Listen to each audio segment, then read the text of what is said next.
smack their foreheads all the time and have pump knots all over their forehead.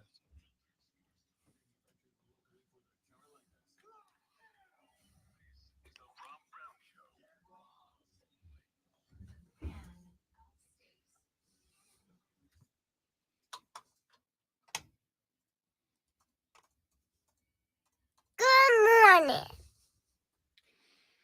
Ladies and gentlemen, off we go. It is the Rob Brown radio program right here on the Fan Upstate. Happy Friday, my dudes, my dudettes, my amigos, my amigas. Welcome in.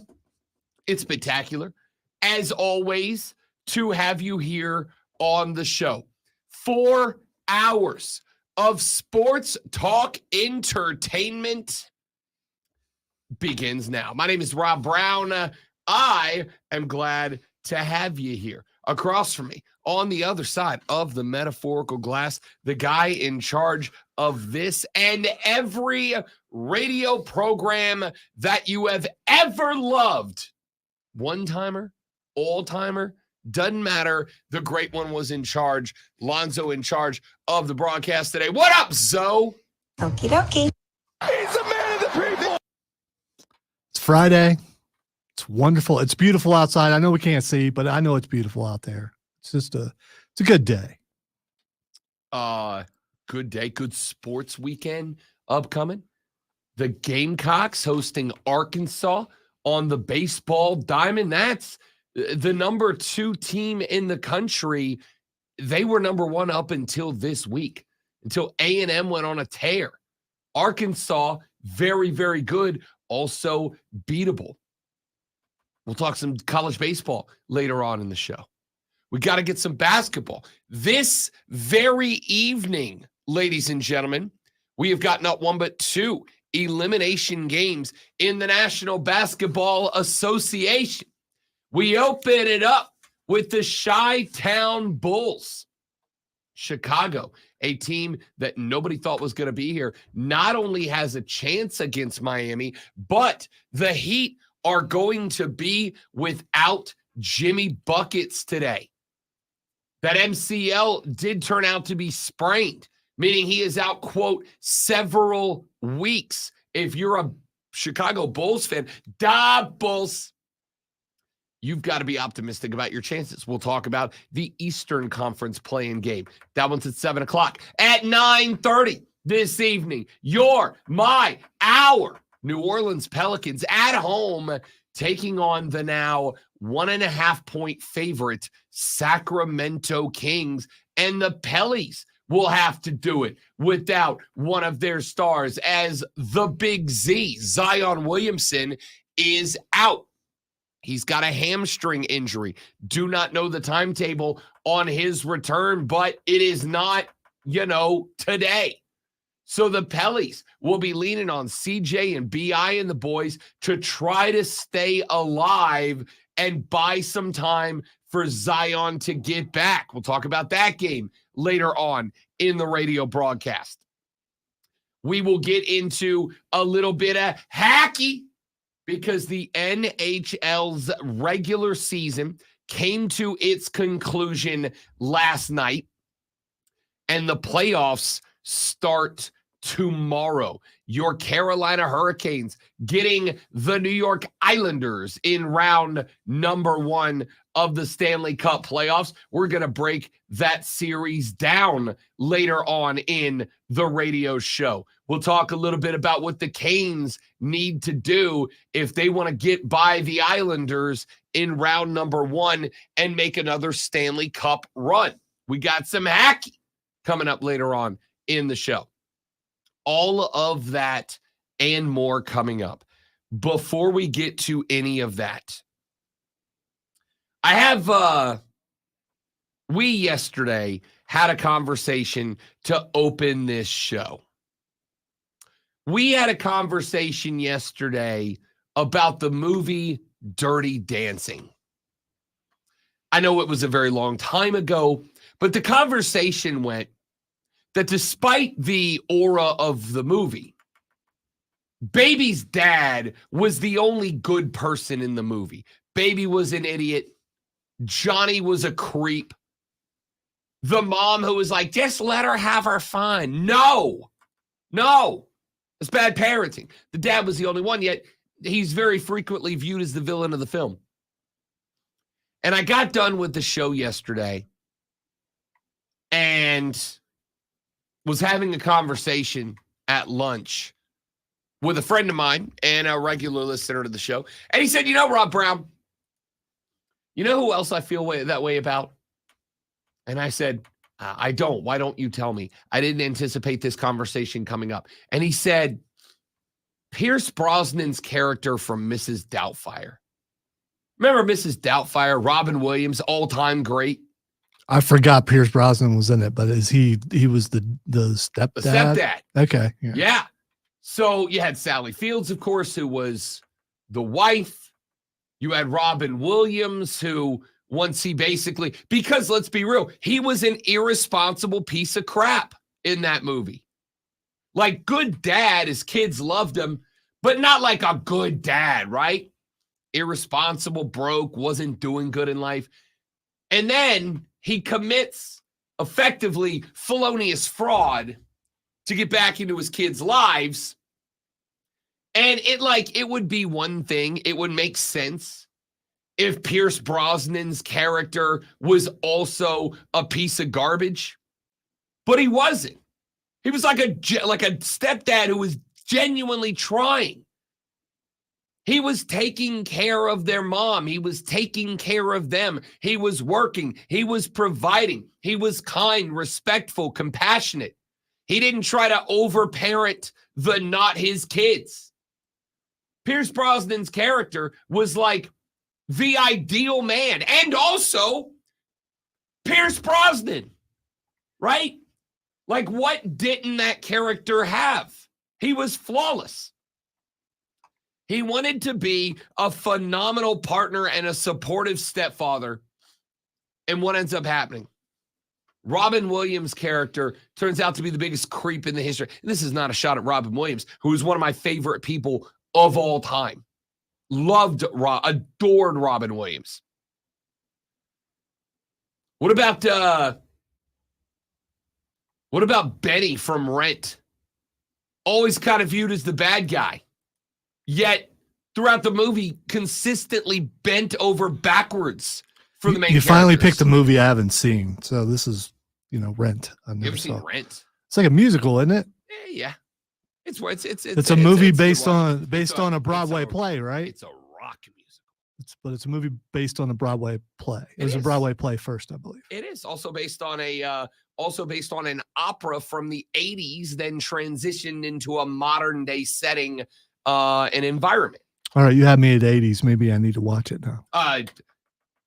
It's a rock musical. Anyway, the concept of the movie is that there is a landlord who has tenants, and he's like, I need you to pay your rent. You live here. I need you to pay your rent. He does everything else for them. Takes care of the apartment to a good landlord. And then he's like, hey, I need the rent. And they're like, let us sing a song about how much you suck. And it's like, no, he's the landlord. That's how this works. Yeah, that's how it's supposed to work. You decide to sign a contract that you're going to live in his establishment. That means you need to pay his rent. Yeah. Like there's a lot of other stuff going on in the movie. Obviously, there's a lot of other stuff that impacts his characters' lives, but like he wasn't a bad dude, made out to be the bad guy. Can you imagine a world in which people sing songs about how much of a piece of trash you are? Not a piece of trash. What style of music would they sing about you, though? I mean, Power ballads. would it be? Yeah. Power ballads. Mine, of course, would be hair metal. So because it should be. Captain Hook. Captain Hook. I would like to remind you all that Captain Hook lost a hand because of Peter Pan. Wasn't like never had a direct interaction. Just wanted to be a pirate and be left alone. And here comes this weird little dude who, by the way, is a kidnapper. Peter Pan is. No. Yes. No, Tinkerbell as the kidnapper.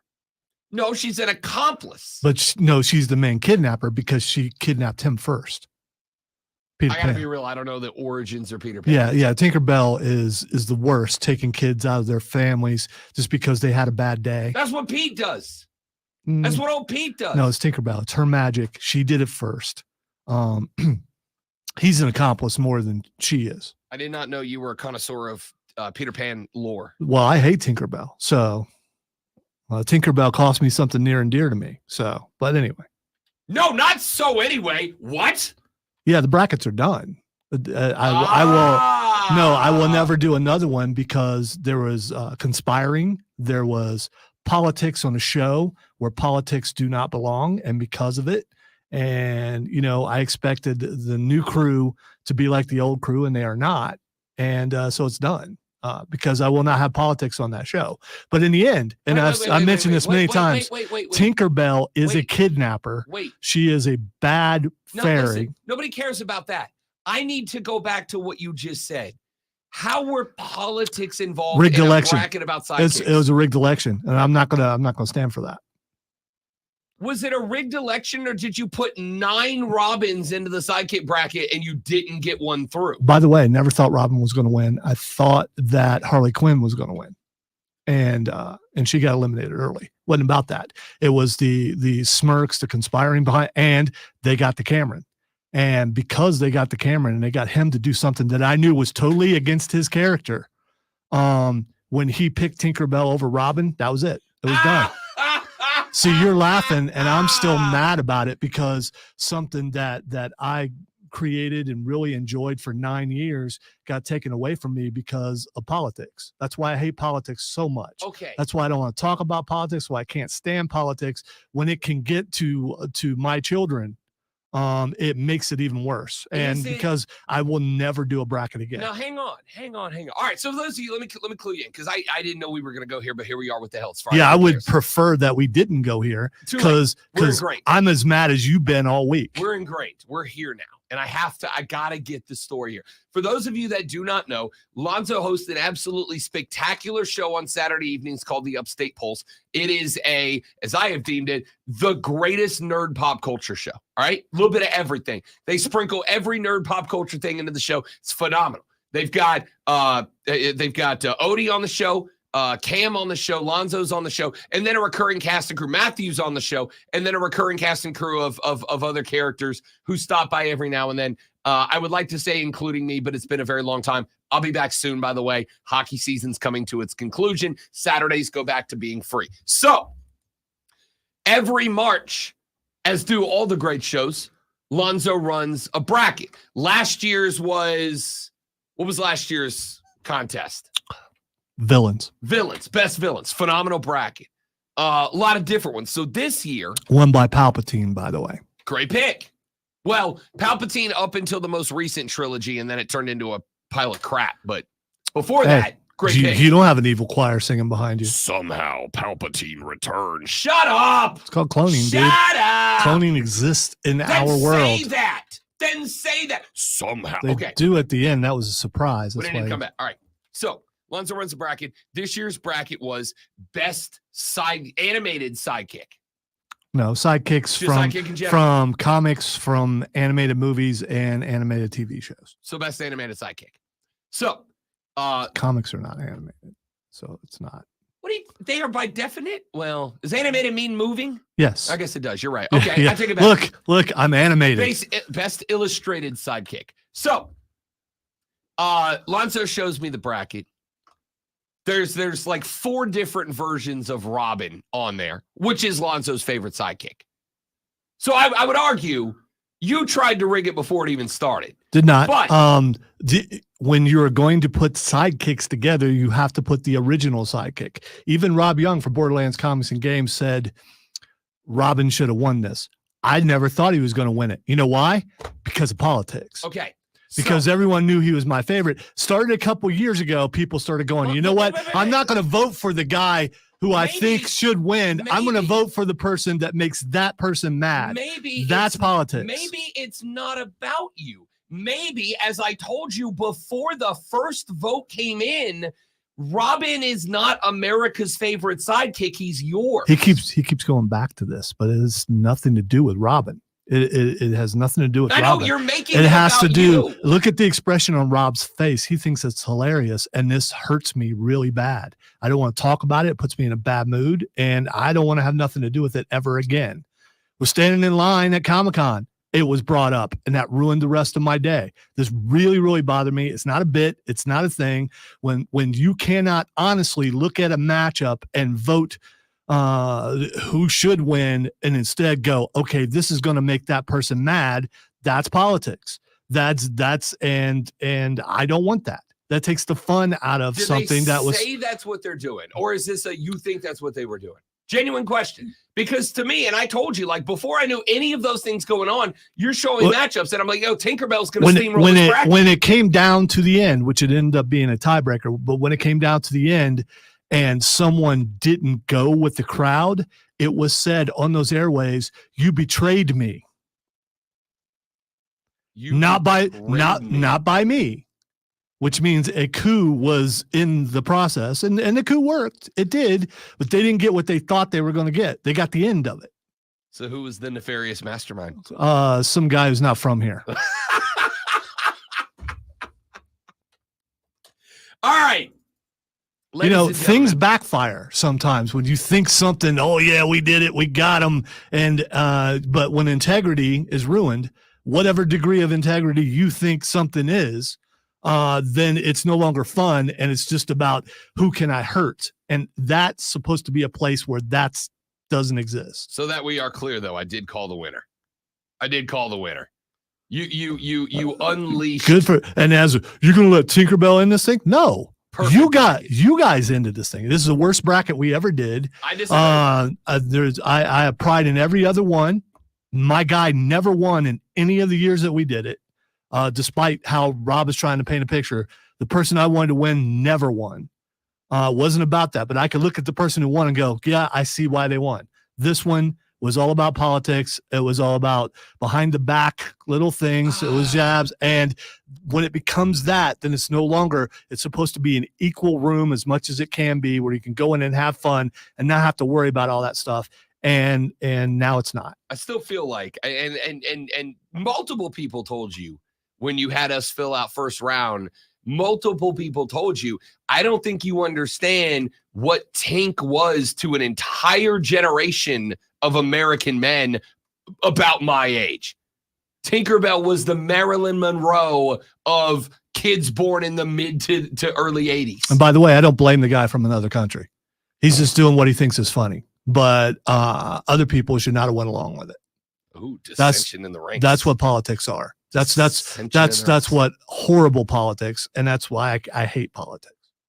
All right, we got a lot of stuff to get to, including, and this may actually shock you, sports. I hope so. Actual sports to get to. I'm in lockstep with Ray right now. Let's go. Well, I was not ready for that. When we come back, we have got some college football to get to, but I want to get to this NFL story because there has been a developing drama taking place around the not hiring of Bill Belichick. And I know that a lot of y'all don't care, but I got to talk about it anyway. It's coming up next on the Rob Brown Show in the Fan Upstate.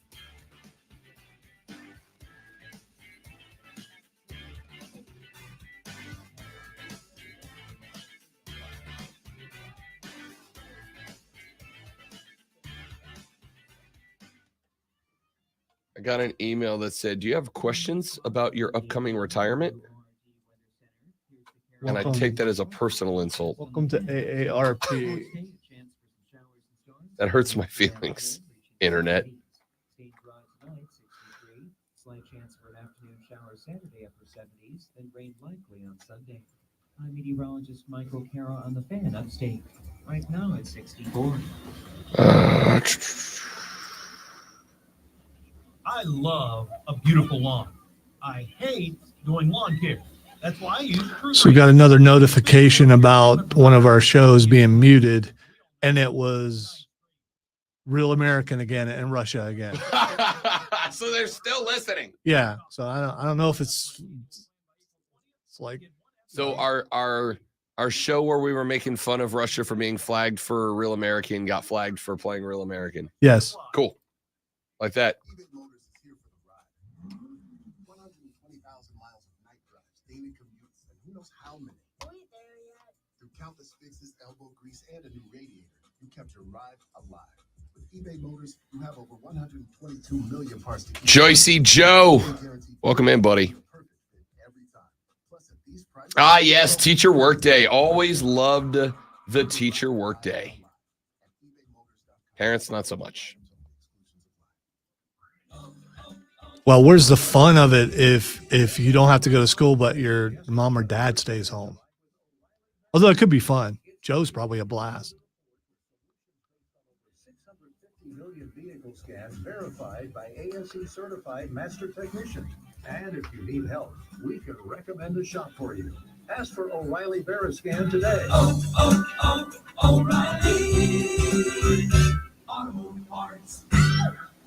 Family Talk with Straight Talk. You give and you give. It's time to get with Straight Talk Wireless. You get a reliable 5G network and unlimited data, and you get to choose who joins your family plan starting as low as $25 a line. Does it have to be family? It can be family, or people who like. Get more lines and more savings. Switch to Straight Talk for family plans starting as low as $25 a line per month for 4 lines. Find us at Walmart and StraightTalk.com. For network management practices, visit StraightTalk.com. Family plan discount with 4 lines, all on the Silver Unlimited plan. Taxes and fees apply. Sponsored by Mount Valley Foundation Services. Are your floors sagging? Are musty smells reeking throughout your home? Contact Mount Valley Foundation Services. The crawl space repair. Use the phrase shoot pregnancy today. What? Talking about Ruby Soho. Mhm. Is it a work or is it a shoot? The same thing I said. Other people are saying that. One of our discussion topics this morning said that they will not be at our meeting next week, and I'm bummed about that. Oh, because he has a day job.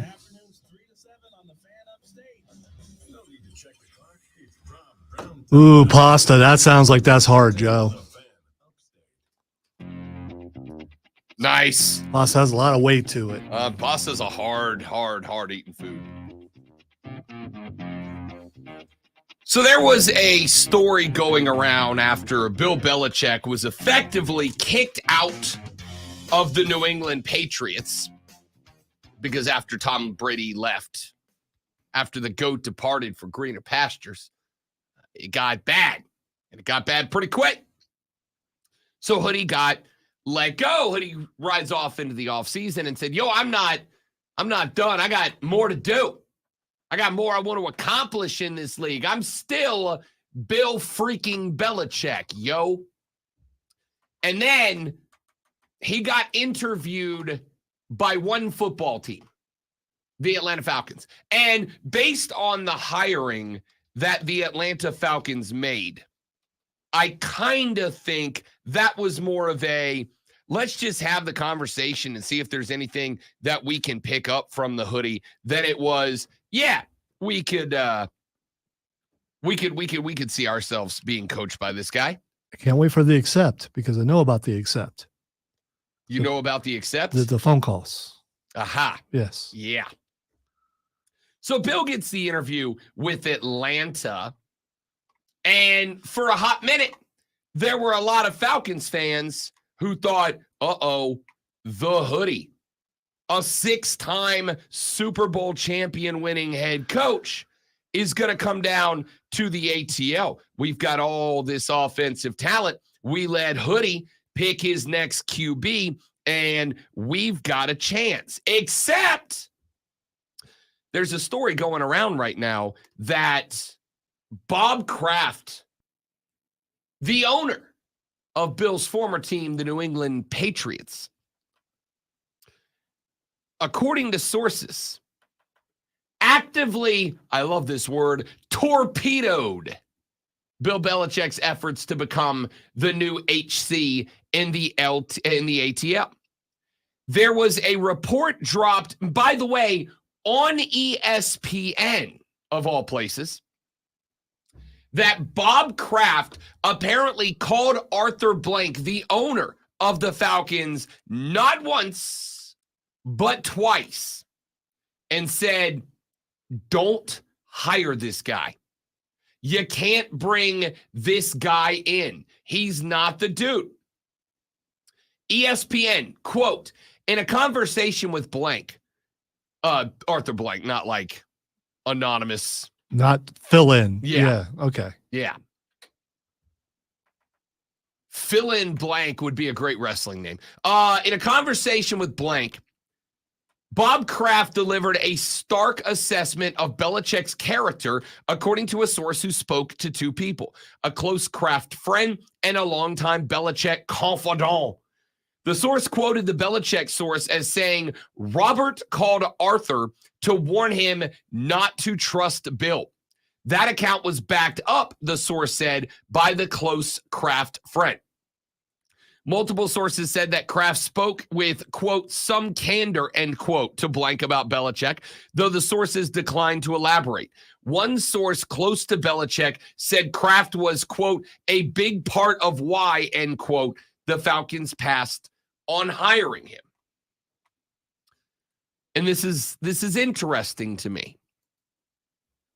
It is interesting to me for a couple of reasons. Number one, when Hoodie got canned by New England and there was a mad scramble on around the league, who is going to get the Hoodie? Who is going to benefit from Belichick coming in? Who is going to be the team bet? And I stepped on this very show, on that very microphone, and said, yo, he's not getting the job. He's not coming back. This shouldn't be a shock to anybody. I'm not saying the game has passed Hoodie by. I'm saying Hoodie's got 6 rings because of Brady, not the other way around. If there was a team that thought, yeah, they got 6 rings because of Hoodie, Hoodie would have been employed like before he got home from being fired, right? Somebody, the second that news dropped, before Hoodie got up at that awkward press conference and said, yo, I appreciate my time here. I had a great time. I gotta go. Before everybody lied and said this is a mutual parting of ways. See, Hoodie would have had a job already. Halfway through the Super Bowl run, Belichick could have went anywhere. Sure. So you believe that all of this was Tom Brady, none of this was him? Yes. Yes, I do. I do. Let me tell you. Okay, can you prove that? Yeah, Brady immediately won a Super Bowl somewhere else under somebody else, and Belichick sucked after he left. That's not proof. It's as good as you're going to get. It's still not proof, though. It's as good. It is, as far as I'm concerned, more than coincidental evidence, more than circumstantial evidence. Brady left, went to a defensive-minded team with a defensive-minded offense or a defensive-minded head coach and immediately won a Super Bowl. Belichick didn't win a damn thing after Brady left. In fact, Belichick did the opposite. He watched everybody else in the division get better before him. You know what? Brady did win 1 Super Bowl, and then he won probably about as many games as Belichick did after that. I mean, if it's all about Brady, then he should have won the championship every single year when he left Belichick. Yeah, no, that's not how that works. Really? Yeah, no, that's why winning 7 is a football miracle. Okay, all right. That's why Brady. Okay, that's why Brady's a football guy. So if it was all about Brady, why didn't they win the championship every year? Why did they barely win like 7 or 8 games? Because the rest of the team stank after as many people left. When he went there, they built the team for him. It is not. No. Oh, absolutely. They did not. What? They didn't do a damn thing when he got there. They gave him Goodwin and Evans, the same guys that were there. They brought in 1 running back to help him, and they had a defensive head coach. They didn't do a damn thing to build that team for Tom Brady. Okay. All right. What'd they do to build it for Tom Brady? All right. It was ready-made for him when he got there. Everything he wanted, including the offense he wanted. So it wasn't about you learn our offense. It was the Brady offense. Right. Okay. Right. So Which is exactly what it was in New England, which is why Belichick is not the guy. But I'll tell you what Belichick did very well. I can knock this down for you. Belichick did one thing very well. He walked into that locker room, he ran a dictatorship, and he said, whatever Tommy touchdowns wants, Tommy touchdown gets. And that was a fun. When you have a Tom Brady, I promise you, Andy Reid means more to the Chiefs than Hoodie ever meant to the Patriots. But definitively. Does that mean Patrick Mahomes wouldn't succeed without Andy Reid? Hell no. That guy would be successful anywhere he goes. He's a football god. It's a different level of guy. But what I'm saying is Hoodie ran a dictatorship. And I frankly would not be shocked if Hoodie was doing stuff behind the scenes to make sure that team was in his name, image, and likeness in every single way, shape, and form that Bob Kraft wasn't a big fan of, which is why he would have made these phone calls. I would not be shocked. And again, I don't have any evidence that this did happen, but it would not shock me if you found out that Hoodie was off trying to be a power broker on his own. And if you're an owner and you got a head coach who is not going through a GM, not going through a head coach or through a team president, team ownership, he's just doing his own thing and making moves without making sure the administration and the management is with him, which would not shock me about about Belichick. It wouldn't shock me that an owner would call another owner. Because remember, and I think this is what blows my mind. Guys, these owners, they're all buddies with each other, all right?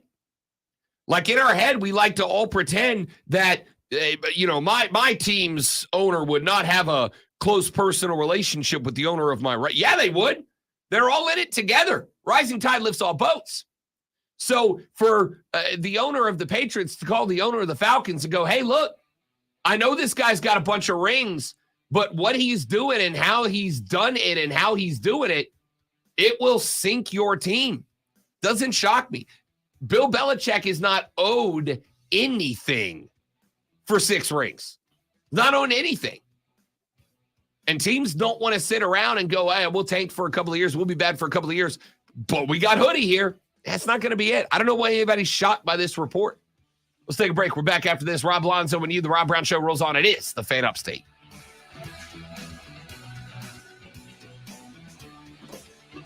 Hey, dude, come on, because it ain't working.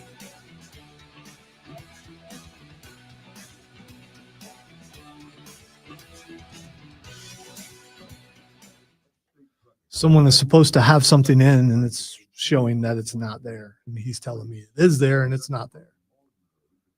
That big black X to me means that there's nothing there. So. Usually big X's. Yeah. It's just so because of that, this break is probably going to be short. So just letting you know, short a minute. Yes. So you got like a minute and a half.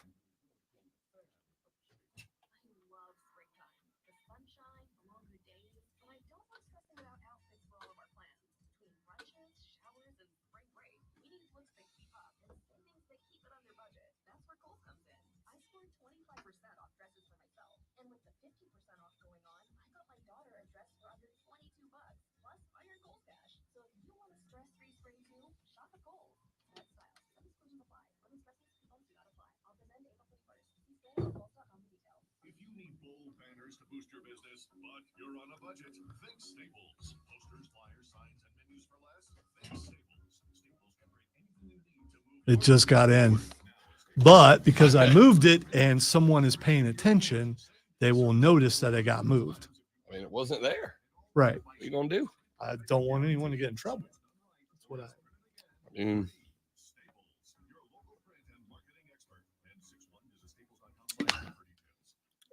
Looking out for my team, dude. I get it. Whether I be in charge of that team or not.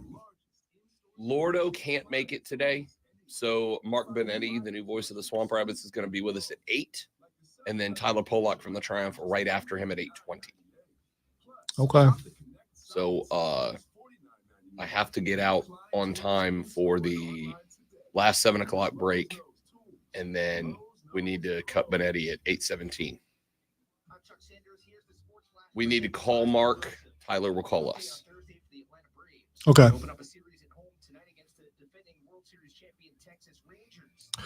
Don't want to talk about it, Trey, because it doesn't exist anymore.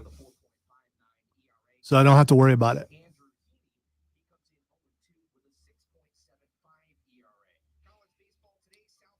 And what someone calls stubborn, others call steadfast, I will say that I am steadfast. I would And say stubborn people call it steadfast. yes, well, my show, not happening anymore. Who knows? May not be my show by the time that rolls back around. It's possible.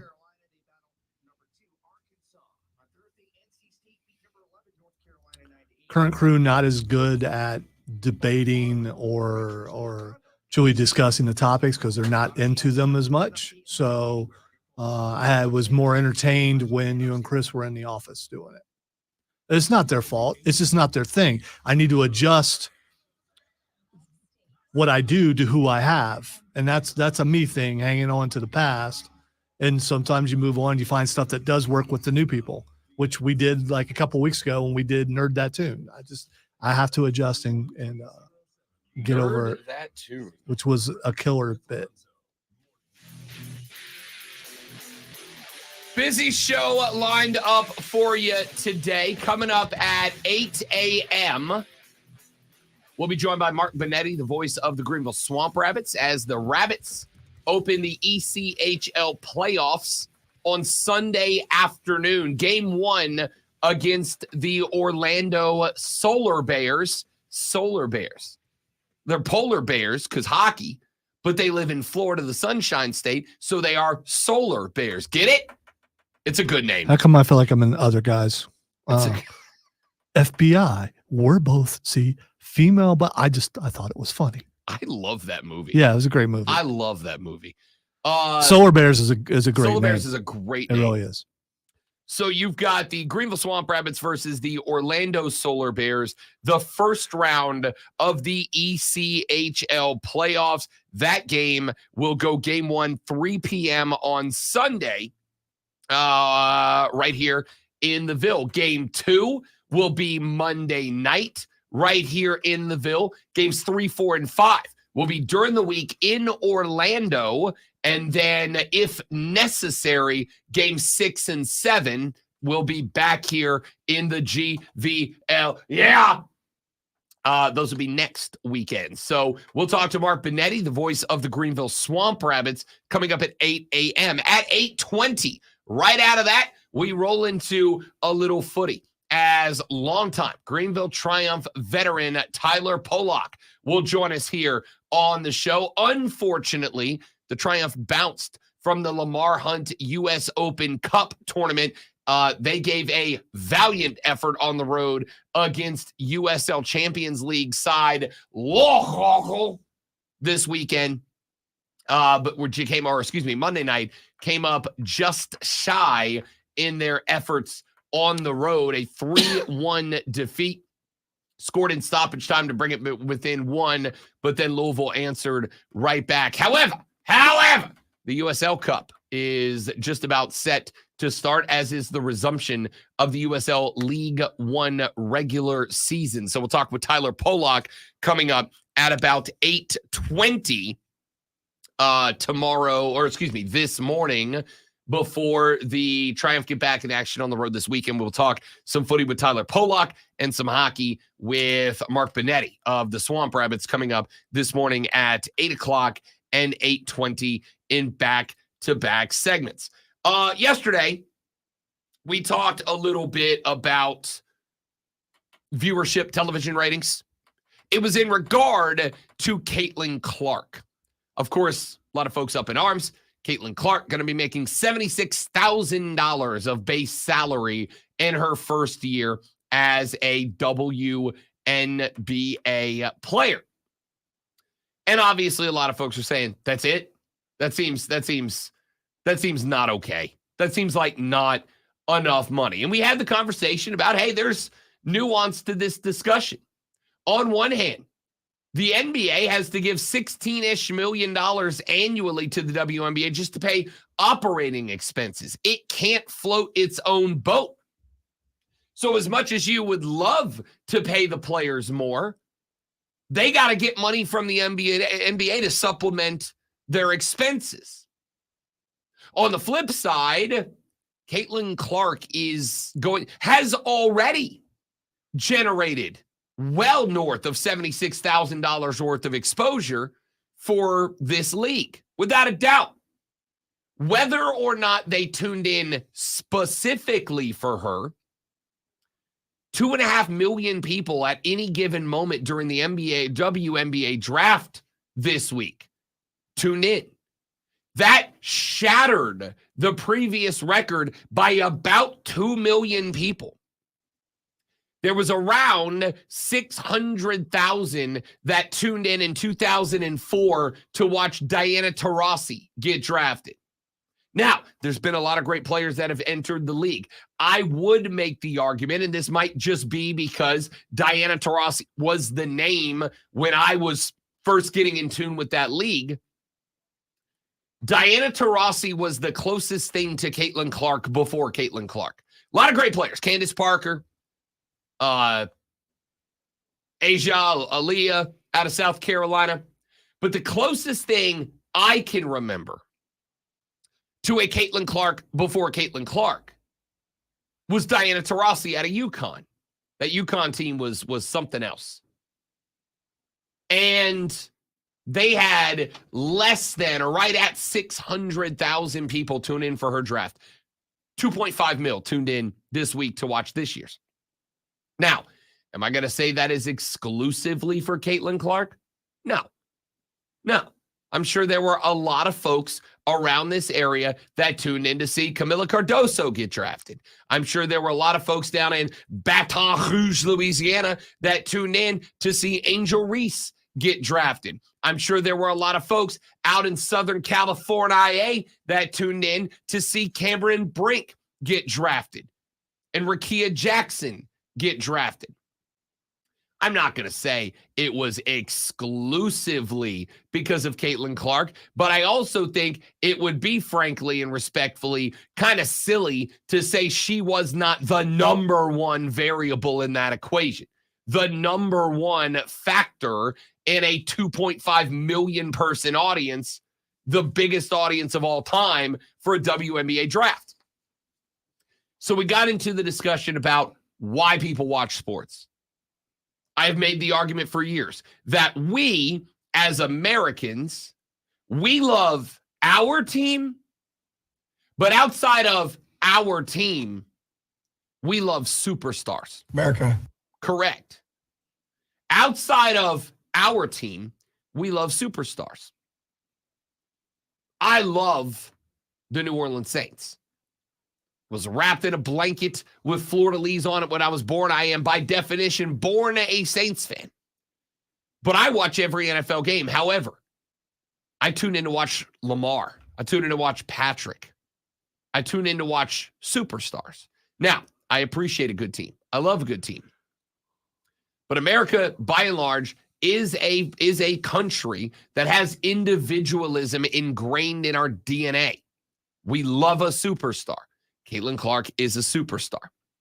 It is also the reason that earlier this week, when the NBA announced that in-person attendance was up 1.4% this year, my brain immediately went to the PPP, the Player Participation Protocol. I think that's got to be considered, if not a primary reason for it. League attendance this year, according to the NBA, was 22,538,518 fans across the year. That is the second consecutive season in which the NBA has set a record.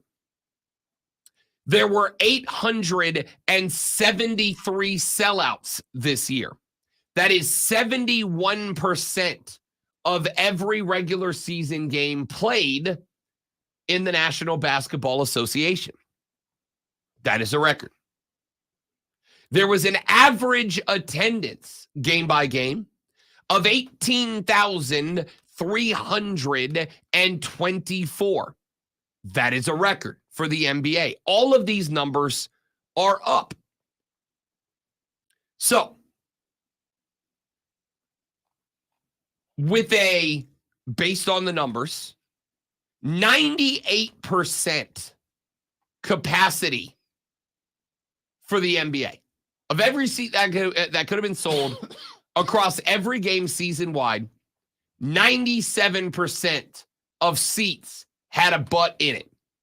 That's pretty spectacular when you think about the fact that San Antonio exists. When you think about the fact that there were some real bad teams in the league this year, they're still drawing. And I think the reason why connects to another conversation that we had yesterday, which is the fact that we love a superstar. I'll give you a perfect example. A couple of weeks ago, I went up to Charlotte, North Carolina, and went to a Hornets game. In town were the Beantown Celtics. Best came down from Fenway Park. That's not where they play. I know. I just like saying it. From Baston Gadden, the Seas came down. The Seas had locked up the Eastern Conference's number 1 seed weeks ago. They come to town, and who's on the court? Kristaps Porzingis, Jason Tatum, Derek White, Drew Holiday. They're frontline guys. Jaylen Brown didn't play because he was dealing with an injury. But based on the fact that everybody else did, I got to work under the assumption that if he was not injured, we'd have got him too. Beantown came down. They played their fives. And while it was not a complete sellout on a Monday night in Charlotte, North Carolina, it's pretty close. You really had to squint your eyes and look around the arena to find more than an empty chair here and there. This was a Hornets team that won 21 games. This wasn't a team that was squaring off with Boston and a win got them into the playoffs. This wasn't a team that's like full of studs. They had Brandon Miller playing that night. LaMelo Ball was out. Like the list of studs, like must-see players for Charlotte that night was effectively Brandon Miller. That's the only guy that I was like, yeah, I'm really excited to see this guy play for that team. I was more excited to see Boston play in person because there's something cool, and Boston is as favored as anybody to win an NBA title, about saying, I got to see that team play. And then they went on to win a championship, and I got to see him in person. There's something cool about that. So I looked around that arena on a Monday night after the Seas had locked up the 1 seed weeks ago, and the Hornets had been eliminated from playoff contention weeks ago. And I thought, it's a pretty good crowd. It's a pretty good crowd for a Monday. It's pretty good. Why? Why was it good? Because Jason Tatum was playing, because Derek White was playing, because Kristaps Porzingis was playing, because Brandon Miller was playing,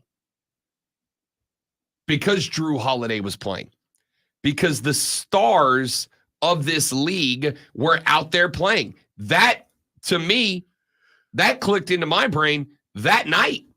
Like, that felt like a gimme, obviously. If Boston had rolled up into town, and by the way, the arena that night was probably 40% Boston fans, like a good 40% green. It was very loud when a thing happened for Boston.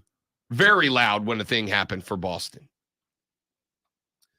But it doesn't matter whose butts are in the seats. It matters that butts are in the seats. And in this case, the butts were very much in the seats, for sure. The PPP worked this year. But here's the question, because I saw this right up earlier. You've got Zion Williamson out tonight. You got Jimmy Buckets out tonight. You've got playoff teams around the NBA that are missing guys. Giannis Antetokounmpo is out probably 2 games against the Pacers. The Pacers can genuinely win that series, especially if they can win it if Giannis plays. If Giannis misses 2 or 3 games, they might be a favorite to win that series because Dame can't do it by himself, and Doc Rivers has done less with better teams in his past.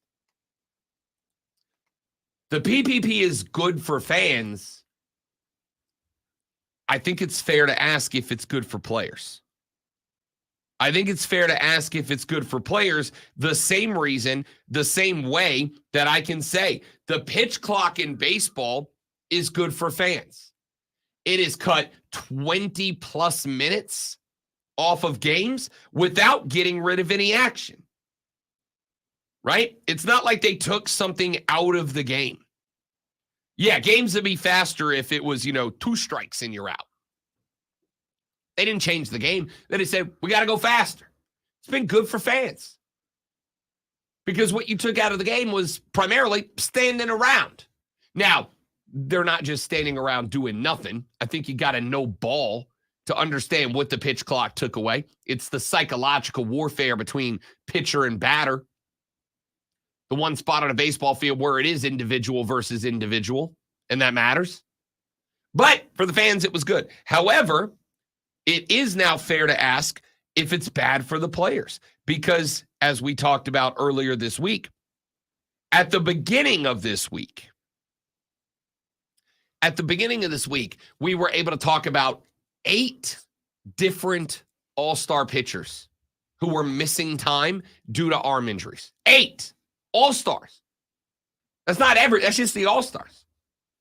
At the beginning of this week, across the entire Major League Baseball multiverse, there were 3 pitchers that had won a Cy Young that were active. 3. In all of baseball, 3 Cy Young Award winners that were active across Major League Baseball. And when you combine the pitch clock with taking away the sticky stuff after years of allowing pitchers to use it, you've got players and you've got the Players Association, I think, justifiably and fairly asking, is this really good for baseball?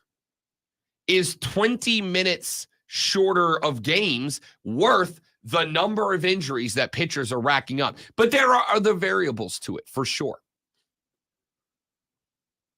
Monitoring pitch counts, speed, the impact of how fast and how hard guys are throwing baseballs.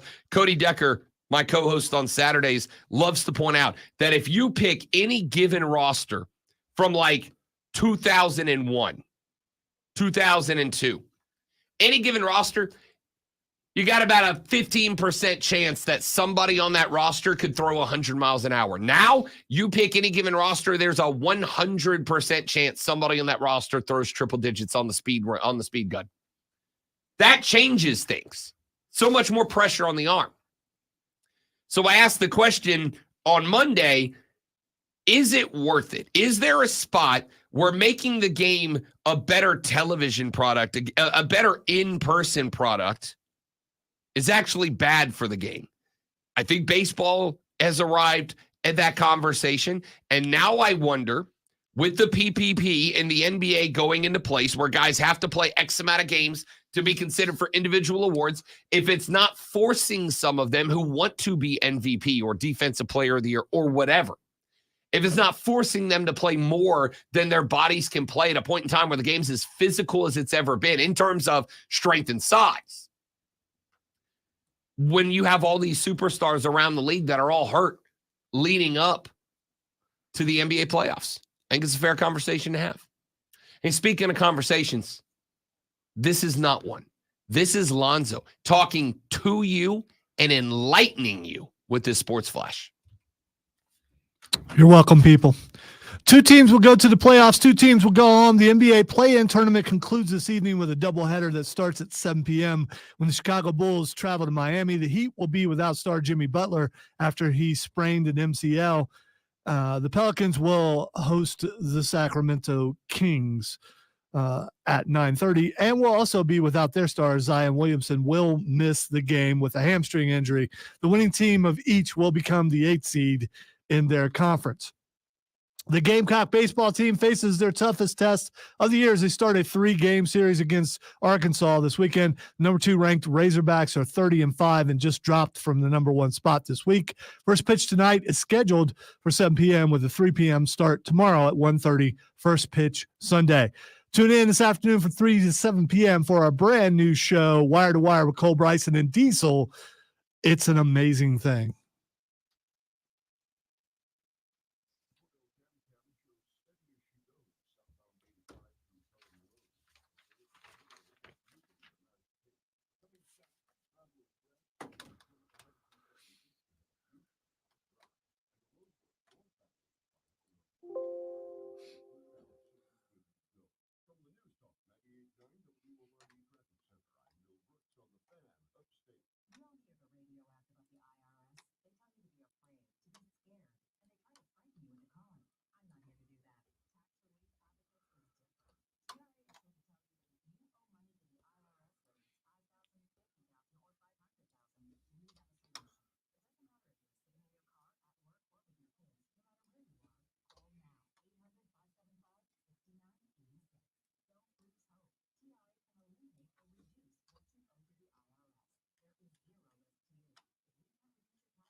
Good is unacceptable. Great is expected.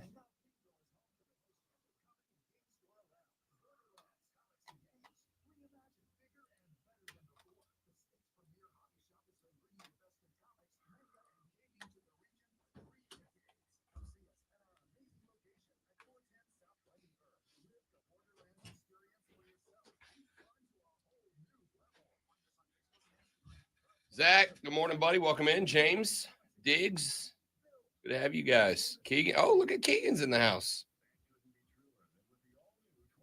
Secret double album from our Queen T Swizzy. I know Lonzo's in a hurry to finish the show, so y'all can have a listen party.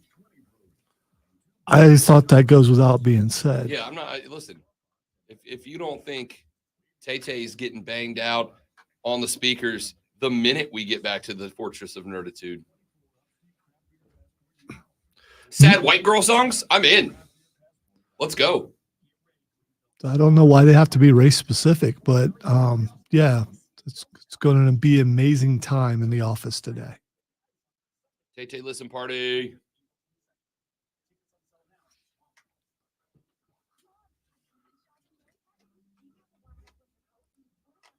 Oh, this is bad. Wow, I mean, you're throwing it a foot. It's under the table. Okay, but it's still a foot away. It's not. It's not under the table. It's under. Part of it is, not all of it. I can't go from this angle. I think I got to roll it off the edge. Tiger Woods, y'all. I don't know why you doubted yourself. I knew you were going to make it. I didn't. Go, Gadget, go. Do. I found a 80s and 90s cartoon playlist on Spotify yesterday. Cool. I spent a lot of time listening to it.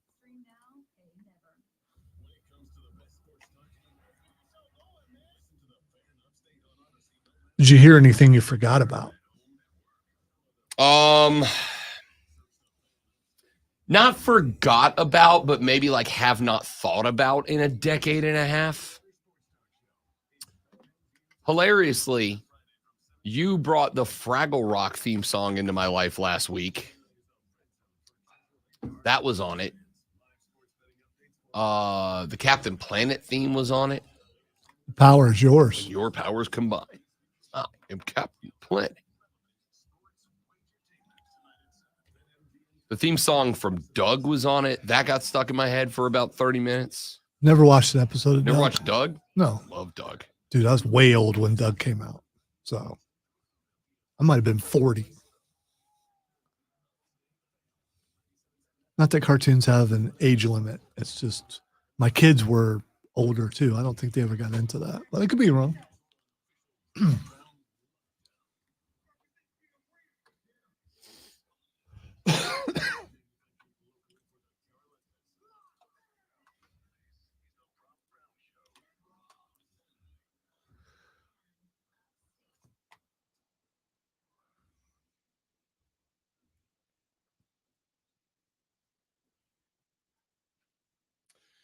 And away we go with our numero dos. Ladies and gentlemen, welcome back. It is the Rob Brown Show. It is the Fan Upstate. Great to have you, my friends. I am Rob Brown. On the other side of the metaphorical glass this AM, the guy in charge of this and every radio program everywhere on planet Earth. That's good. The bad ones, nothing to do with him. Maybe they should learn. The great Malonzo in charge on the ones and twos today. We want you to be a part of the radio show today. It's true. It's damn true. Get at us on the Renewal by Anderson to the Carolinas fan phone at 844-FAN, F-O-N-E, 844-326-3663. You can text us. The text line is open and ready for you at 71307, 71307. Start your text with FAN, F-A-N, FAN, F-A-N, and we'll read them on the air. Here's a question that pertains to a conversation that we had yesterday on the show, that pertains to what we talked about this morning on the show back at the beginning of hour number 1. It is peak off-season radio. I don't care. You know, everybody asks who's your goat of this or who's your favorite that, and that's all well and good. Who's the biggest villain in sports? Who's the guy you hated the most? Genuine curiosity. We talked about villains and bad I think guys. it's obvious for me. Yeah, no, we know. It's obviously Tommy Touchdowns. Without a doubt. There's no other guy that Lonzo turns full Colonel Grudge into over faster than Tommy Touchdowns. John Elway may be a close second. You've dogged Elway. You've dogged Marino a lot as well. He never won anything. I mean, he won a But lot. I don't dislike him. He just never won anything. He was all right in that Pet Detective movie.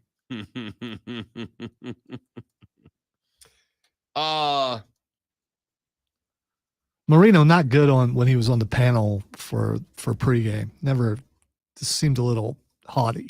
But other than that, some people are that way. So who? But Elway sucks. So does Tom Brady. How does Elway suck? Look at him. The Brady thing I get. The Brady thing I The understand. Elway- I don't agree, but I get it. The Elway thing you should get also. I don't get the Elway thing.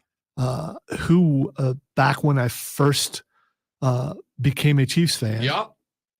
who was their biggest rival? I mean, I'm assuming obviously it Denver. was the Denver Broncos. It was Denver, and it was Elway. I mean, so many shootouts on a Monday night, especially between he and Joe Montana when Joe Montana went to the Chiefs. Joe Montana was a quarterback, you idiot. By the way, I found out yesterday I was watching Rich Eisen that Superman is a big time Kansas City Chiefs fan. When Henry Cavill came here, according to Oh, the I thought thing you I were watched, saying like in canon. well, no, what he said was he wanted to get into American football, and he was Superman at the time, and he wondered what team would Superman be a fan of. And this was before Patrick Mahomes. That's a hell of a way to pick a team. Yeah, it is. And so he picked Kansas City. I respect it. And he's been on the sidelines and everything. So I respect mean, it. I think that's really cool. See, here's why the villain thing's interesting to me. And we're coming to the water cooler cheat sheet here in just mere moments. Stick around. There are guys that were the face of rivals. I still have another one, John Starks. Man, could not stand that guy. John Starks. What a punk John Starks was. What a name for you to pull out of left field. I wanted to go with something non-football. I hated that guy. Man, little, oh, so annoying. Why? Because the Bulls going up against them all the time. And he just was that guy. He was that annoying guy that every team has, but he's punchable. Is he not punchable? You're talking about bad guys in sports. Some of them are just punchable. Okay. I mean, look, whatever your reason is. John Starks was retired before I graduated high school. So, like, I knew of him, but he was overshadowed his entire career. Remember when people absolutely hated Matthew Dellavedova? Yes. It's the same sort of thing. Okay. It's All right. it's that kind of pesky, shorter guy, just always Shorter guy. He was 6'5". Yeah. Well, anyway, it's which is shorter to some people. I mean, in the NBA. Yeah. I mean, So, villains in sports. And the reason I'm intrigued by this primarily and I've never thought about this, at least as it pertains to Lonzo's hatred of one John Elway. There's a lot of guys that played for rivals of mine that I hated them when they were players, but also like very much respected them, very much liked them. nah. Luke Kuechly destroyed my Saints for years. Luke Kuechly devastated my Saints. Kuechly in his prime destroyed everybody. That's true. Arguably one of the greatest linebackers of all time who didn't know how to slow down. That's why he's no longer playing. Luke Kuechly, as a player, but you consider him a villain? I mean, to me, yeah, to me, it is subjective because he seems like one of the coolest, nicest guys out there. for sure. Not on the field, obviously. Destroyed my team for a number of years, and even though he did that, couldn't help but like the guy. Couldn't help but like him. There was a villain in sports that played for the Carolina Panthers for Rob Brown growing up. It doesn't take much to guess who the hell I'm talking about. Hot as fish grease, bro. I was gonna say another short guy. Yeah, Old Steve Smith. Steve Smith broke the nose of his own teammate. Yeah, not exactly. Yeah, hated that guy. one of the problems that I believe Cam Newton had, because I think he threatened to beat Cam Newton up all the time. So Cam was forcing the ball to him every time he was Bro, on the I'm field. pretty sure Steve Smith threatened to beat everybody up. Yeah. Anybody. These hands are rated E for everybody. All right? Zach doesn't know who John Starks is. Look it up, kid. I hated Steve Smith, but here's the thing. Once Steve Smith was no longer a Panther, once he was gone, now I love that dude. Like, I can't get enough Steve Smith in my life. I love that guy. He's phenomenal. His we have Rashad Beer from the Panther Nation podcast on every Thursday. My favorite PNP ever was when Rashad and Dave got to sit down and talk with Steve Smith. I was like, God dang, this guy's entertaining as hell. He's awesome, man. I love this cat. Bill Laimbeer hated him too. I mean, there's this, but everyone hated him. Everybody hated Bill Laimbeer. Yeah. Everybody hated that team as a whole. Could not stand Isaiah Thomas. Just the expression on his face. Just, oh. So who is your favorite bad guy in sports and why? Your favorite villain? Lonzo holds grudges against rivals. I don't know it's necessarily a grudge if you don't like your rival. That's the whole point of rival, you know? What I'm saying is you don't let it go against an individual even after they're out of the game. Even if they move to Detroit. Even if they what to play for the Pistons? Yeah, of course. Obviously. That's what I meant. Yeah. I no longer have to hide that. I don't hide I don't hate my rivals after they leave. Like, once they're not a rival anymore, unless they just were, like Steve Smith is the example. I should still hate Steve Smith. Is it the wrestling mentality? So someone who's a villain can turn babyface when they go somewhere else because they're no longer a villain to your team. I don't know. I should hate Steve Smith. He torched my team regularly. He torched my players regularly. He talked more than the rest of the league combined for years. And yet now, years later, despite still being a Saints fan, I love Steve Smith. I have worked on, and it's come close a couple of times, getting him on this show. I hope we can sooner rather than later. I've almost had him, I think, 3 times, and 3 times something's come up. Just bad luck.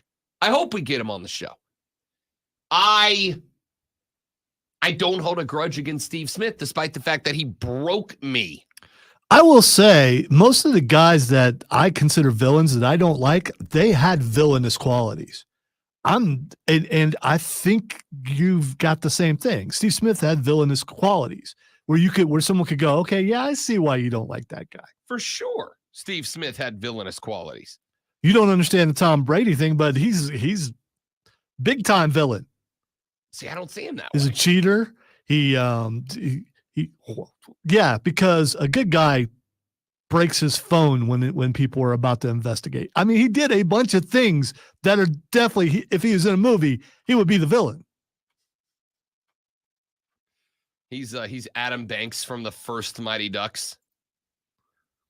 I don't know why you always go to Mighty Ducks, but I mean that's your go-to. It's a great movie. I'm just thinking Brady definitely high ranking in Hydra.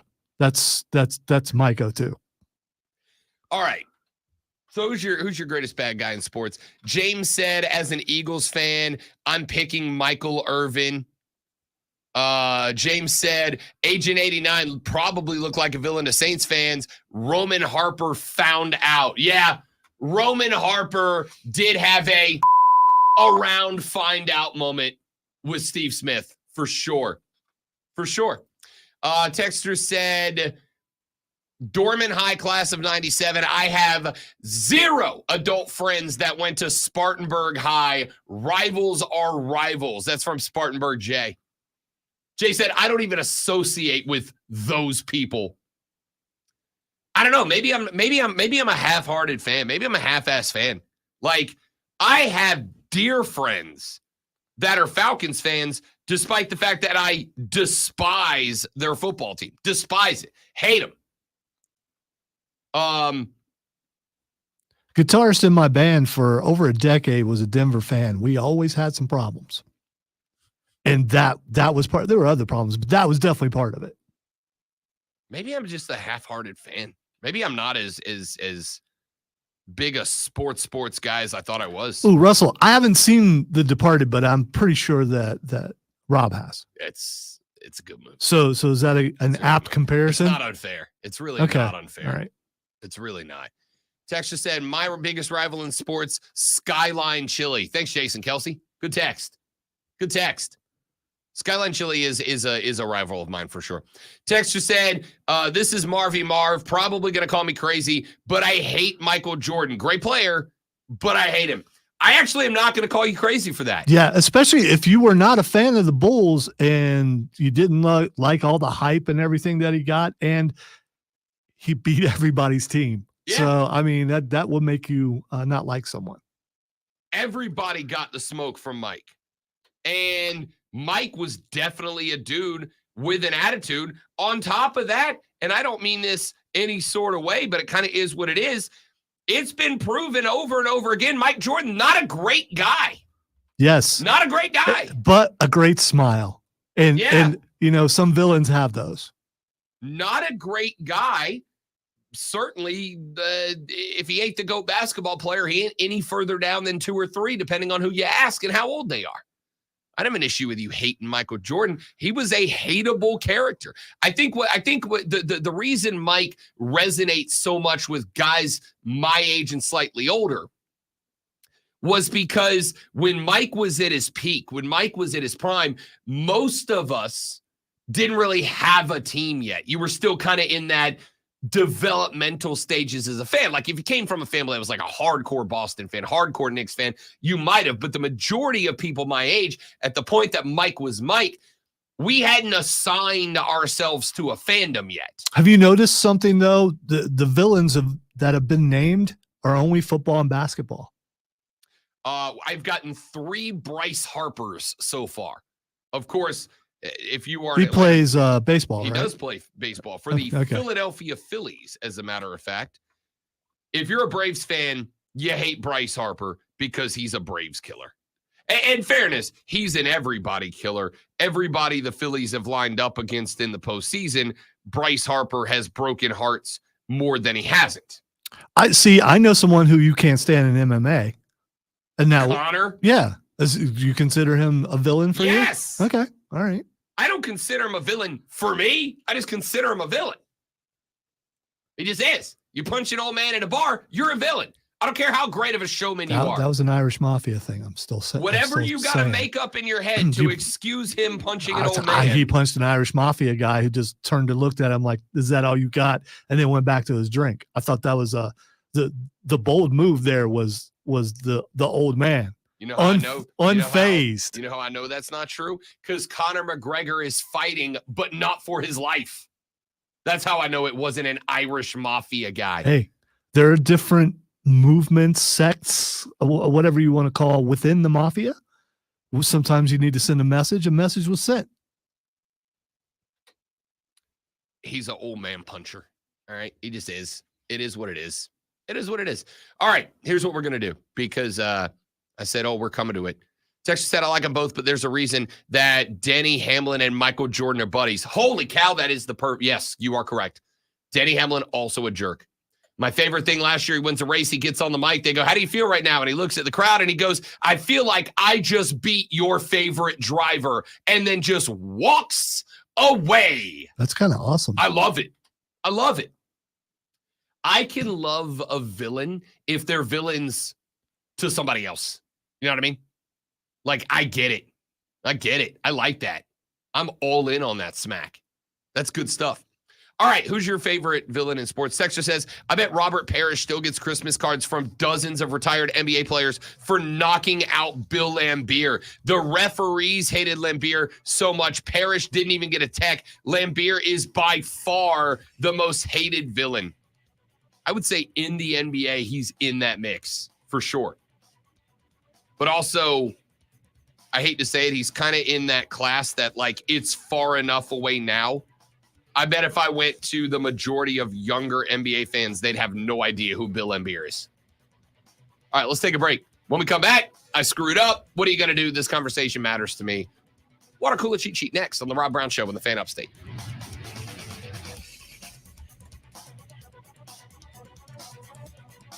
Is Tom Brady Zoe's Lex Luthor? It's probably as rich as Lex Luthor. 20 touchdowns. Tommy. That would make me Superman, and I am not.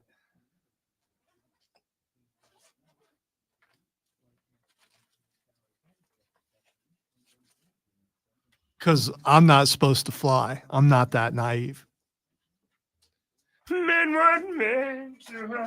Why did you immediately go to Muppet mode? All right, guys, be right back in 30 seconds. Don't go anywhere. We shall return briefly.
All right, we're back, y'all. Thanks for being here.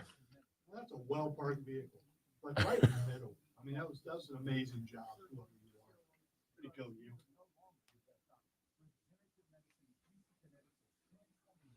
This morning, I was getting off where 85 connects to 385, and then it loops around to the Woodruff Road exit. You know what I'm talking about? And they have that like 100-degree loop that you spin around while it goes that way. And I got off. Yeah, I won't go on that thing. I freak out. I get off on it. And the speed limit goes from 65 down to 55. There was a car in front of me doing 22 miles an hour around that turn. Scary. In my head, I was trying to manifest the powers of Magneto to lift it off and fling it off into another galaxy. And as I get up to it, driving is like a 90-year-old lady who's like this with the steering wheel. And I'm like, you should not be driving. I'm sorry. What are we doing here? People do have a hard problem with the concept that when you're entering the freeway, you actually need to speed up. Yes. I have that problem every single day with other people. I don't have that problem. Well, actually, I do because I can't speed up because they're not speeding. And almost always, you look in your rear view and there's this wall of cars coming. I'm going to like, hurry up. I'm going to lose my first bid for the presidency because one of my platforms is going to be that everyone should be forced to retest for their driver's license every other year. Every 2 years, you should have to retake the driving test in order to keep your license. I think I can pass the driver's test, the written test. I don't know anymore. So the written test is not that hard. I'd have to study. I would even be fine. I would have to study a little bit. I would even be fine with, you don't even have to pass a written test. You just got to get in a car with an unbiased judge who does not care about your age, creed, race, or gender, who goes, you suck at driving and you're not allowed to do it anymore.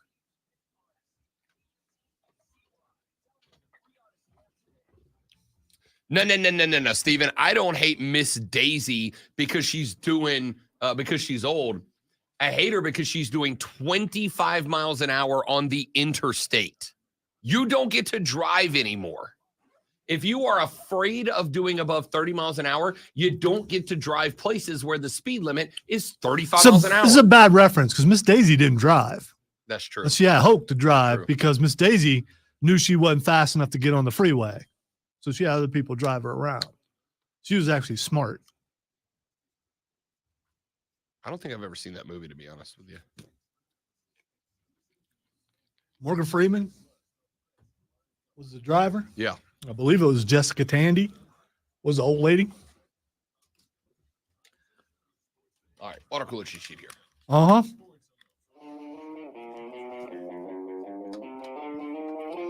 Listen, you're still within that hour until it's time to get to the office. It's time to start replying to those emails. It's time to, work. And then after like 13, 14 minutes of that. This is for the late people. The people got to work the late today. We moved it for you. Yeah. You're welcome. For those of you that don't go on the clock until 9, this one's for you. And also, who's your biggest villain in sports was a conversation I wanted to have. So when you get to the office and you take your first legally mandated office break, don't let anybody make you feel bad for taking your break. It's the law. All right. Take that break. Walk down that hallway. Go to that water cooler. Set up shop. Talk sports with your coworkers like America's founders intended. And if you're going to do that, you're going to need this.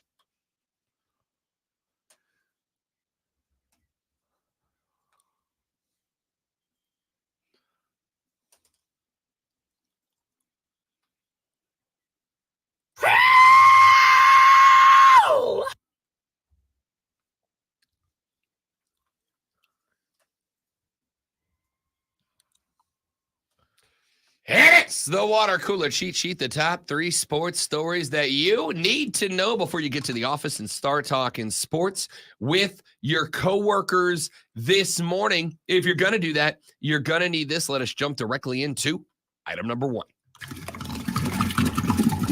The NBA playoffs begin in earnest tomorrow with round 1 with Orlando at Cleveland, Phoenix at Minnesota, Philly at New York, and LA at Denver. That, of course, would be the New York Knicks and the LA Lakers. But there are still 2 playoff seeds yet TBD. The 8th seed in the East will be decided this evening when Chicago is on the road at Miami. That game will be at 7 p.m. tonight. Miami enters this game as a 1.5-point favorite. The over-under, the lowest of the play-in tournament so far, set at 205.5. A big part of the reason why is because the Miami Heat will be without playoff Jimmy. Jimmy Buckets has a sprained MCL, which will require him to miss multiple weeks of action. Jimmy Butler gonna be sat down with that sprained MCL. Of course, the last couple of years when Miami has made playoff runs, they have done so in no small part thanks to Jimmy Butler finding another gear. Now Miami, led by Tyler Hero, will have to figure out how they're going to get by. Be your hero, baby. He's going to take like 93 pointers tonight. It's going to be a mess for the Heat. What if he makes, like a third of them? Then they will win and move on because Chicago is still not good. They're just not good, but have the benefit of not catching playoff Jimmy in the playing game. The winner of that game will make their way to the 8th seed, and on Sunday afternoon at 1 o'clock in the afternoon, they will be on the road at the Boston Celtics, the 1 seed in the East, a 1 seed that, as we have mentioned already this morning, was locked up weeks ago by the C's. They are the odds-on favorites to win the East. They are the odds-on favorites to win the NBA title this year. However, Boston's got a history. They've got a reputation. They have got a playoff rep that they've got to beat if they want to get that done. The Western Conference 8th seed is in flux as well, as Sacramento is on the road at New Orleans. No Zion Williamson in this one. He has got a busted up hammy. Now, we do not know the timetable for the return of Zion Williamson. What we do know is he is, of course, unavailable this evening as he recovers from that hamstring issue. So the Pels will go into this game also as a 1.5-point dog to a team that they are 5-0 against in the regular season. But as I pointed out yesterday to the great one, as Steven Tyler once said, it's the same old story, same old song and dance, my friend. We're screwed, we're done, we're toast, we're cooked.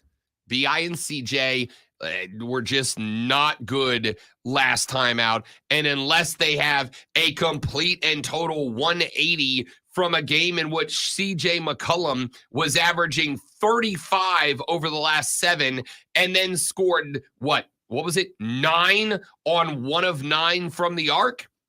The Pellies are cooked. We had a good run. We had a good year. Willie Green's not the guy, but we signed him to an extension. Life is pain. Basketball is misery. Sacramento enjoy the playoffs and getting smoked in round 1 by the Thunder. There's no part of you deep down inside, in that black heart that's beating, that goes, maybe your team could win.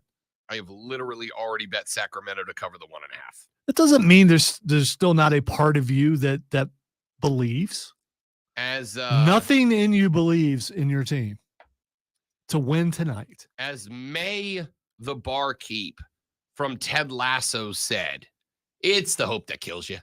Is there a little part of me in the back of the lizard brain that goes, it's the NBA any given Saturday? Yeah, sure. Or Friday. Friday, whatever today is. Yeah. Yeah, sure. Like I'm going to be watching. Like I'm obviously going to be in the Bro Cave tuned in. I will obviously be sporting my Pelly's gear and optimistic once the game tips. But no, I give the New Orleans Pelicans about a 0.01% chance of winning this game tonight. So if they lose, don't break anything. But you don't expect them to win. Correct. So I mean, I'm already listen. All right. When they win, don't break anything. The minute that Zion checked himself out of the game and hobbled to the locker room to let and again, I was texting my uncle, big Pelicans fan, big basketball guy. The reason I love basketball, I was texting my uncle and I'm like, cooked. He's like, yup, probably. We both knew. And it wasn't just cooked against LA. Because again, I believe, Trista Crick believes, Ryan Horvath believes, we are all on the same page. Zion finishes that game, the Pelicans win that game, they're already in the playoffs. I don't believe that. Because it was neck and neck, and it was Lakers scoring first and then Pelicans tying it. Lakers scoring first, Pelicans tying it. If you look at how that was going, the Lakers were going to score and then stop the Pelicans at the end. I mean, if you don't acknowledge the fact that the Lakers had given up an 18-point lead, which means that obviously the Pelicans were putting the brown thing and the round thing more frequently. But did not allow the Pelicans to go ahead. They tied, but they did not go ahead. Yeah, they did. The play Zion got hurt on put him up a deuce. They had the lead. Did it? Yeah. Okay. Wow. By 2? Yeah. That's insurmountable in the NBA. That's enough to win by. Is it? Yeah. Not when there's still a lot of time left on the clock. It was like a minute and a half. Look, the point is, either way, they're cooked without Z. I believe they would have lost for sure. There's no doubt in my mind they lose that game, even with Zion there. So you just went from no, they wouldn't have win. You can't make a definitive statement to definitive statement. Well, because you won't do it, so I will. Yeah, the Lakers would have won. There's no doubt. I'm the heel on this show. I'm not on other shows, but I am on this show. I'm fine with that. Item number 2. That game, by the way, is at 10 p.m. If you are gonna stay up, I thought it was 9:30 or 9:30. Don't stay up and watch it. According to this paper I read, that don't stay up and watch it. Don't lose sleep over this. So you're saying go to bed early on a Friday night? Yeah, I'll stay up. I'll have the report in Monday. I'll bring my depression live to the radio first thing Monday morning. He's going to come in and go, I cannot believe they won that game by as much as they did. The Pelicans are moving on. We got hope. If they did that to this team, they're going to be able to do this. Who are they playing again? Oklahoma City. Oklahoma City, yeah. I'm going to go ahead and tell you right now, and I mean it. A healthy Zion, I absolutely believe the Pelicans can take the Thunder to 7. I absolutely believe with a healthy Zion, they can take them to 7. Because while Chet Holmgren's good, Zion will run through his chest as he did to LeBron James. Oh, he absolutely did. LeBron, I mean, if LeBron ain't in shape at his age, he is dust, yes, my dude. He probably was dust. He is Thanos, my dude. I like the Thunder a lot. I like a young, zesty team. I think the Pelicans, I'm not saying they can win that series. I'm saying they can take Oklahoma City to 7 and give themselves a chance with Z. All right, real quick. Item number 2 is the fact that the Los Angeles Superchargers have said they are willing to trade back out of the 5 spot. We know that we're now 6 days away from the draft. We know that quarterbacks are going to dictate how this goes, predominantly the order that they are drafted and or the teams that are willing to make a lot of jumps and moves around the first round of the NBA draft in order to get there. We just didn't know who was going to move first. Is it going to be the Cardinals? Could it be the Vikings jumping up? The 5 spot is occupied by the LA Superchargers and their brand new head coach, Lonzo's favorite NFL coach, Jim Harbaugh. Lives in a van down by the river. Well, while he was in the van down by the river, he came to the conclusion the Chargers will move off that 5 spot. They'll be willing to jump back. If Arizona jumps out of 4, now we got chaos in the top 6 picks. Yes, please. We'll talk more draft stuff as the show rolls on. Mark Benetti, voice of the Rabbits at 8. Tyler Pollock of the Greenville Triumph at 9. All coming up on the Rob Brown Show in the Fan Upstate.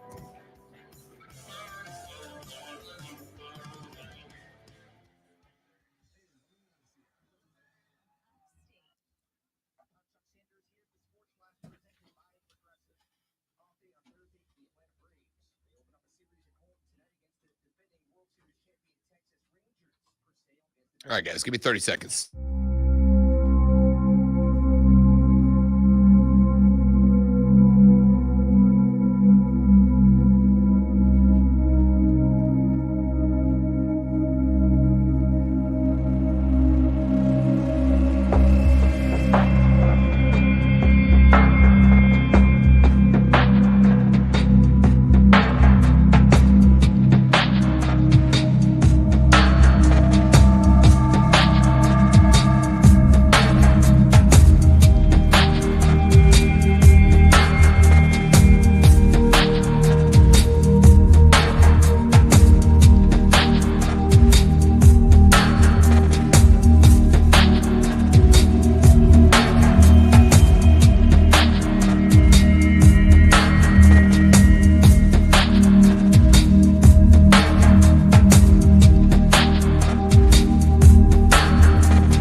The Rob Brown Show continues. It is the Fan Upstate. Welcome back, ladies and gentlemen. Spectacular, as always, to have you. I am Rob Brown, the great one Lonzo, on the ones and twos today. Should you elect to be a part of the program, you can do it. The Renewal by Anderson of the Carolinas fan phone is available for you at 844-FAN-FONE. That is 844-326-3663. The text line is available as well at 71307, 71307. Start your text with the word fan, F-A-N. Jump on the show. We talked a little bit of NBA playoffs just mere moments ago. Let's keep that going as the playoffs themselves get underway tomorrow. What are we looking at? What are the storylines that we are following in this game as we get set up, or in these games for the play-in? Well, out in the West, again, we're still waiting to find out who's going to be the 8th seed, New Orleans or Sacramento. It's going to be Sacramento, as they are set to make a run at the Oklahoma City Thunder. As I have mentioned a couple of times, I like the Thunder. I like the way they play. I like the way they base the game around SGA. If Chet Holmgren didn't have Victor Wembanyama, who appears to be everything we thought he was going to be when all the draft hype fired up. Chet Holmgren would be the rookie of the year in like 9 out of 10 years. I like this team a lot, but this team is very much young. This team is a team that I think if there is a team at the end of this year, as we have done in years gone by with Atlanta, as we have done in years gone by with Sacramento last year, every year there is a squad for whom playoff inexperience bites them. And I kind of wonder if that's Oklahoma City this year. It feels like it is to me. Because whether it is New Orleans, whether it is Sacramento, the edge in terms of experience very clearly belongs to them at this point. The edge in terms of experience points towards a Sacramento team that lit the beam multiple times last year.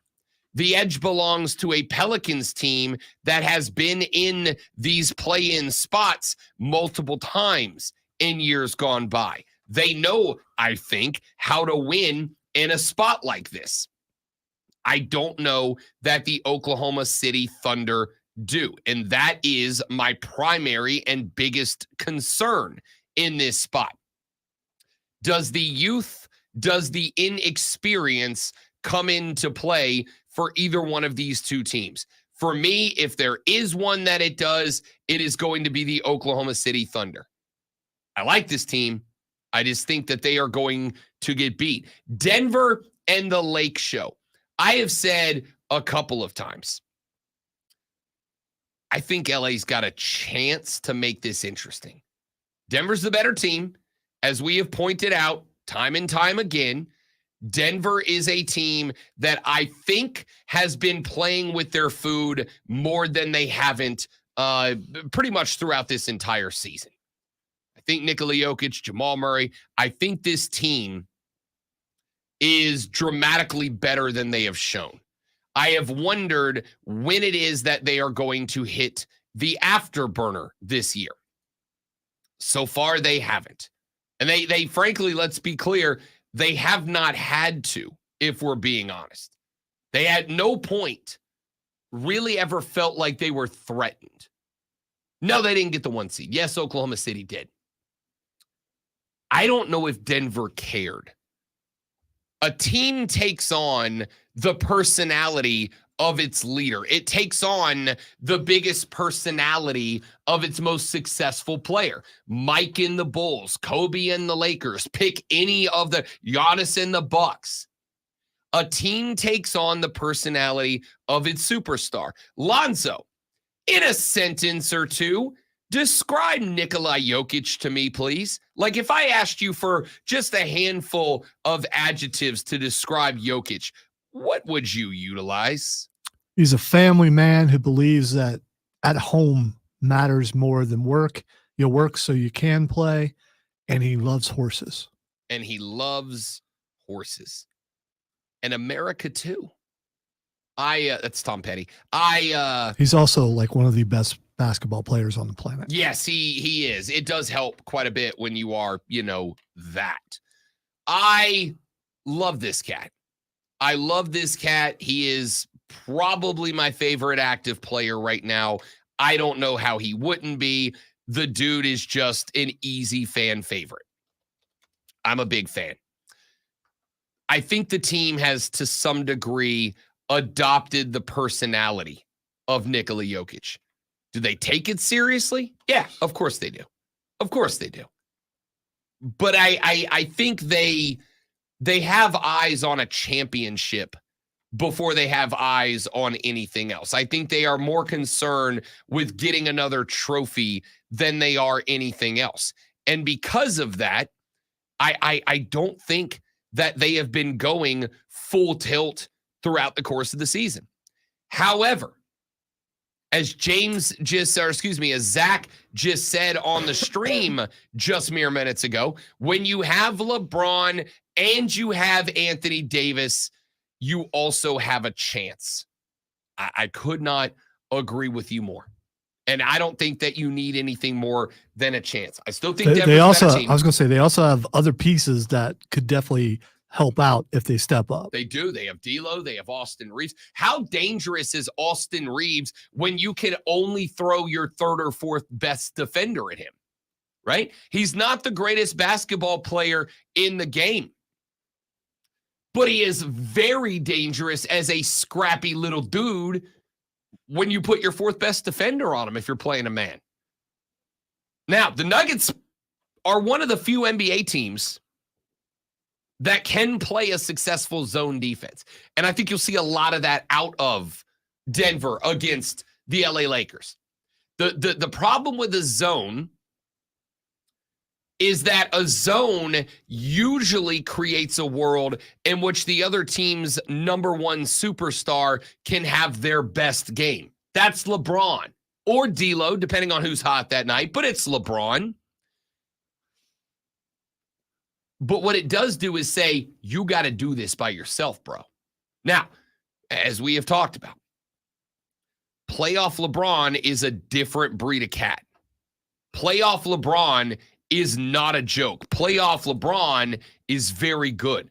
Playoff LeBron is a guy who is absolutely going to go out there and get you 25, 26, 27 a night. He is that guy, and he is that good. So, to me, playoff LeBron is the biggest threat here, especially if Denver does decide that they are going to throw a zone at this team, that they are going to throw a zone at this squad and just see if LeBron can do it with as little help as they can allow him to have in this matchup. And I do think that that is something that has to be concerned. You have to be concerned about if you're a Laker fan here. I'm going to take the Nuggets in 6. I think the Lakers can win a couple. I think the Lakers can win probably 2 at the house, but we'll see. Timberwolves Suns. I like this series a lot. I love Anthony Edwards. I love Anthony Edwards. I love him as a player.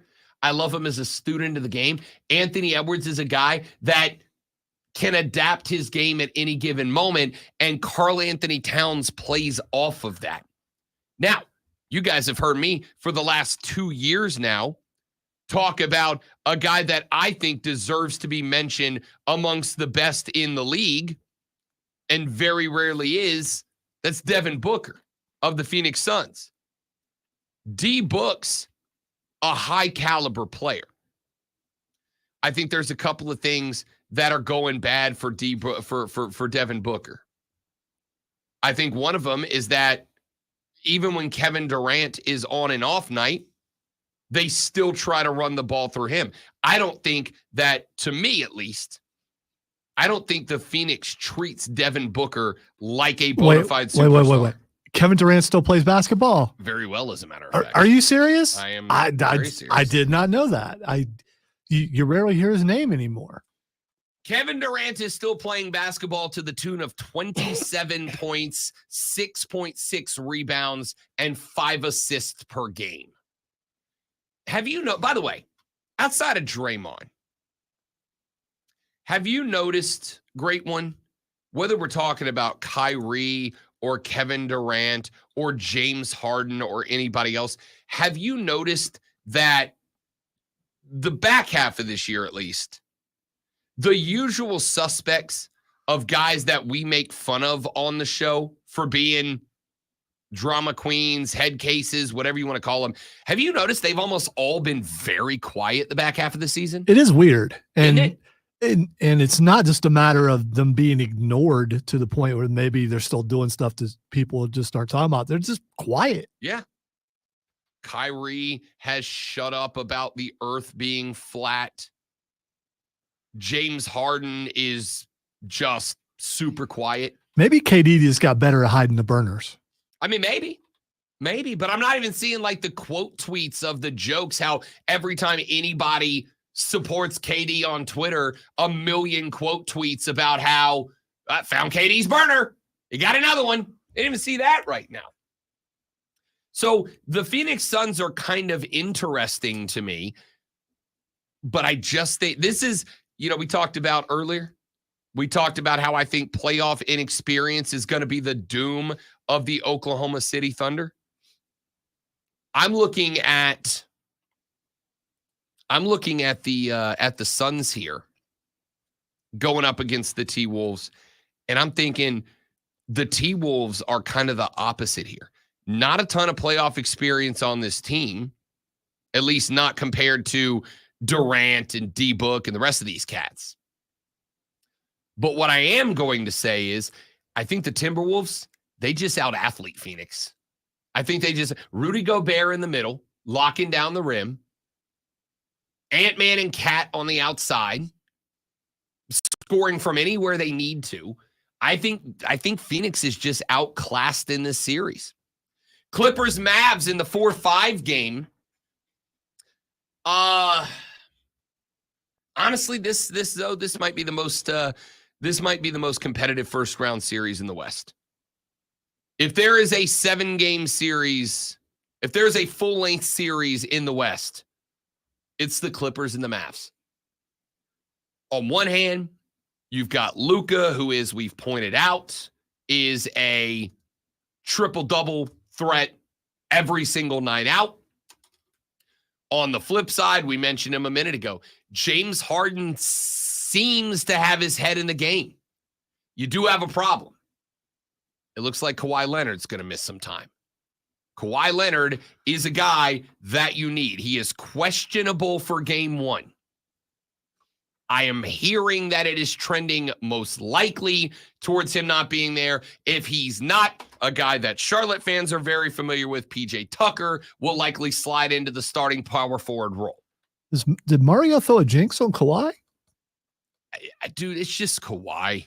I mean, because he was very favorable of Kawhi, and now all of a sudden, I mean, we'll see if it happens again on something. For the record, I like Kawhi Leonard a lot when he's healthy, when he's playing, which unfortunately is less often, frankly, than he needs to. He hasn't been relevant since he was in Canada, unfortunately for him. I want to disagree because he's had some good runs in him. It's just like every time the Clippers have needed Kawhi, he gets banged up. Terrence Mann, Ivica Zubac. I like this Clippers team. On the flip side, I just think ultimately Luka Doncic is the X factor here, right? Like if I ask most fans outside of Luka and Kyrie, name me the next most important Dallas Maverick. Could you do it? Who plays the 5 for this team? Correct. Most people, it's Daniel Gafford. Oh, yeah, Danny. Yeah. We talked about Danny. We all know Danny. We brought Danny up on this show multiple times, and yet we still don't remember. This game is Luka and Kyrie. Can they both go get theirs? I'll take Dallas in this series because I think Luka, especially if Kawhi is going to be down for any length of time. All right, here's what we're going to do. We're going to run to a break. Lonzo's going to enthrall you with the sports flash. And when we return, Mark Benetti, the voice of the Greenville Swamp Rabbits, will join us here on the show. We are getting set for playoff hockey coming up this Sunday and Monday at the Well when the Bits welcome the Orlando Solar Bears into town. We'll talk with Mark Benetti about the playoff run for the Bits through the ECHL after they were named South Division champions. Then, after that, the very next segment, Tyler Pollock, longtime vet of You're My Hour Greenville Triumph, joins the show. We'll catch up and see where the Triumph are after a phenomenal start to the season. Has the momentum continued? We'll talk with Tyler Pollock at 8:20, and then we'll jump back into the rest of our NBA first round playoff preview coming up on the Rob Brown Show in the Fan Upstate. All right, well, less than a week until the NFL draft. There's a lot of questions about moves that may or may not get made, but at least one team has made their intentions somewhat clear. The LA Chargers are willing to move out of the 5 spot. General Manager Joe Ortiz said it would take a very attractive offer to move, but with quarterbacks expected to come off the board 1, 2, and 3, the possibility is there. The Gamecocks baseball team faces their toughest, it's really tough, test of the year as they start a 3-game series against Arkansas this weekend. The number 2 ranked Razorbacks are 30-5 and just dropped from number 1 spot this week. First pitch tonight is scheduled for 7 p.m. with a 3 p.m. start tomorrow and 1:30 first pitch come Sunday. Tune in this afternoon from 3 to 7 p.m. for a brand new local show, Wire to Wire, with Cole Bryson and Diesel, and they're going to get you up to date on all things sports.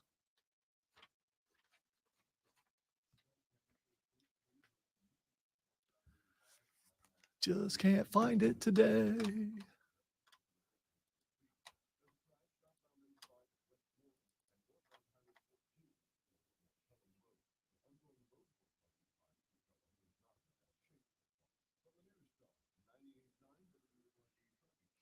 Solar Bears is cool. I don't know why they're in Orlando, but it's still cool. Maybe they like moved down there for the winter.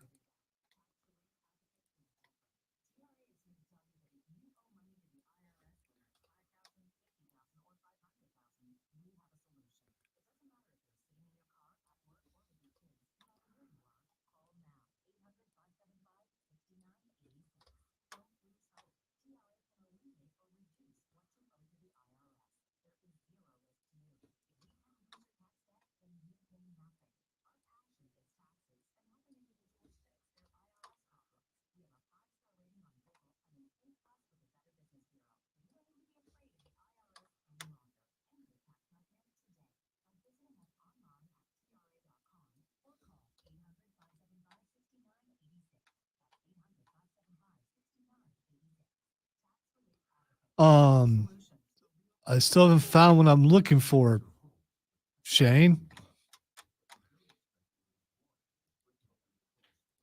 Yeah, I mean, we're running out of time.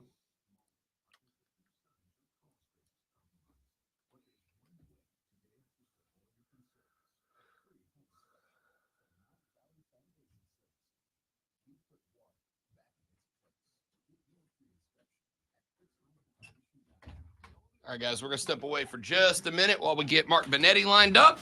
We will return in just a minute. Don't go nowhere.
Yeah! Yeah! Yeah! Yeah! It's NHL playoff time. It's ECHL playoff time. It's playoff hockey time. My dudes, my dudettes, welcome in. The Rob Brown Radio Show begins hour number 3 right this very second. And oh, what a pleasant surprise we have lined up for you now, because making his Rob Brown Show debut this AM, just hours before the Greenville Swamp Rabbits begin their quest for the ECHL Kelly Cup. He is the voice of the Greenville Swamp Rabbits. He is Mark Benetti, joining us here on the show. What's up, big dog? Oh, buddy, I'm ready to go with an intro like that to put me in the lineup. I'll tear down a brick wall with my bare hands right now. That's awesome. Listen, I'm not saying that I don't get hype, I stay hype. It doesn't matter if we're here on the show. It doesn't matter if we're in the well on a Sunday afternoon for a little playoff hockey. When the boys are on the ice and the Kelly Cup is in view, Mark Benetti, you got to make a little noise, pal. Oh, absolutely. That's what the playoffs are all about. Everything becomes real if the previous 72 games weren't already. And it, the intensity ratchets up a notch. One mistake, one shot, one goal, one save, it all makes a difference because your margin of error is that much smaller. So very excited to see what this team is capable of accomplishing and just being along to tell the story. Let's talk a little bit about this team, Mark. Let's talk a little bit about how we got here. First time in like a lot of years that the Greenville Swamp Rabbits will enter as a 1 seed as the South Division champs. And it's a good division, man. Florida, Jacksonville, a couple of very good teams. Greenville had a little slump down the stretch, but came on fire during the last weekend, made sure to lock in that 1 seed. What can you tell me about this team and how they kind of adjusted and came out of that slump in time to make sure they locked down the South Division championship? Well, this team has always been predicated on its structure and doing things the right way. And that comes down from Coach Lord, Coach Mountain, Coach Pease, and then our support staff echoing that message.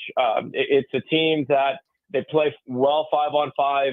They're very structured on the penalty kill. Their power play started to get back on the horse towards the end of the year, but their power play was lethal at times and proved to ultimately be the difference in a lot of games. So it's a team that also got very comfortable playing in tight contests. The Swamp Rabbits led the league with 25 wins in 1-goal games, which I think is an awesome precursor and warm-up to the playoffs where, again, the margin for error is so small and it could come down to 1 goal, 1 shot, 1 save. And this team got very comfortable playing in games where it got tight towards the end. So it's a team that is resilient, it's deep, it's skilled, and very well structured. And, to your point, they're coming out of what I consider to be the best division in the league.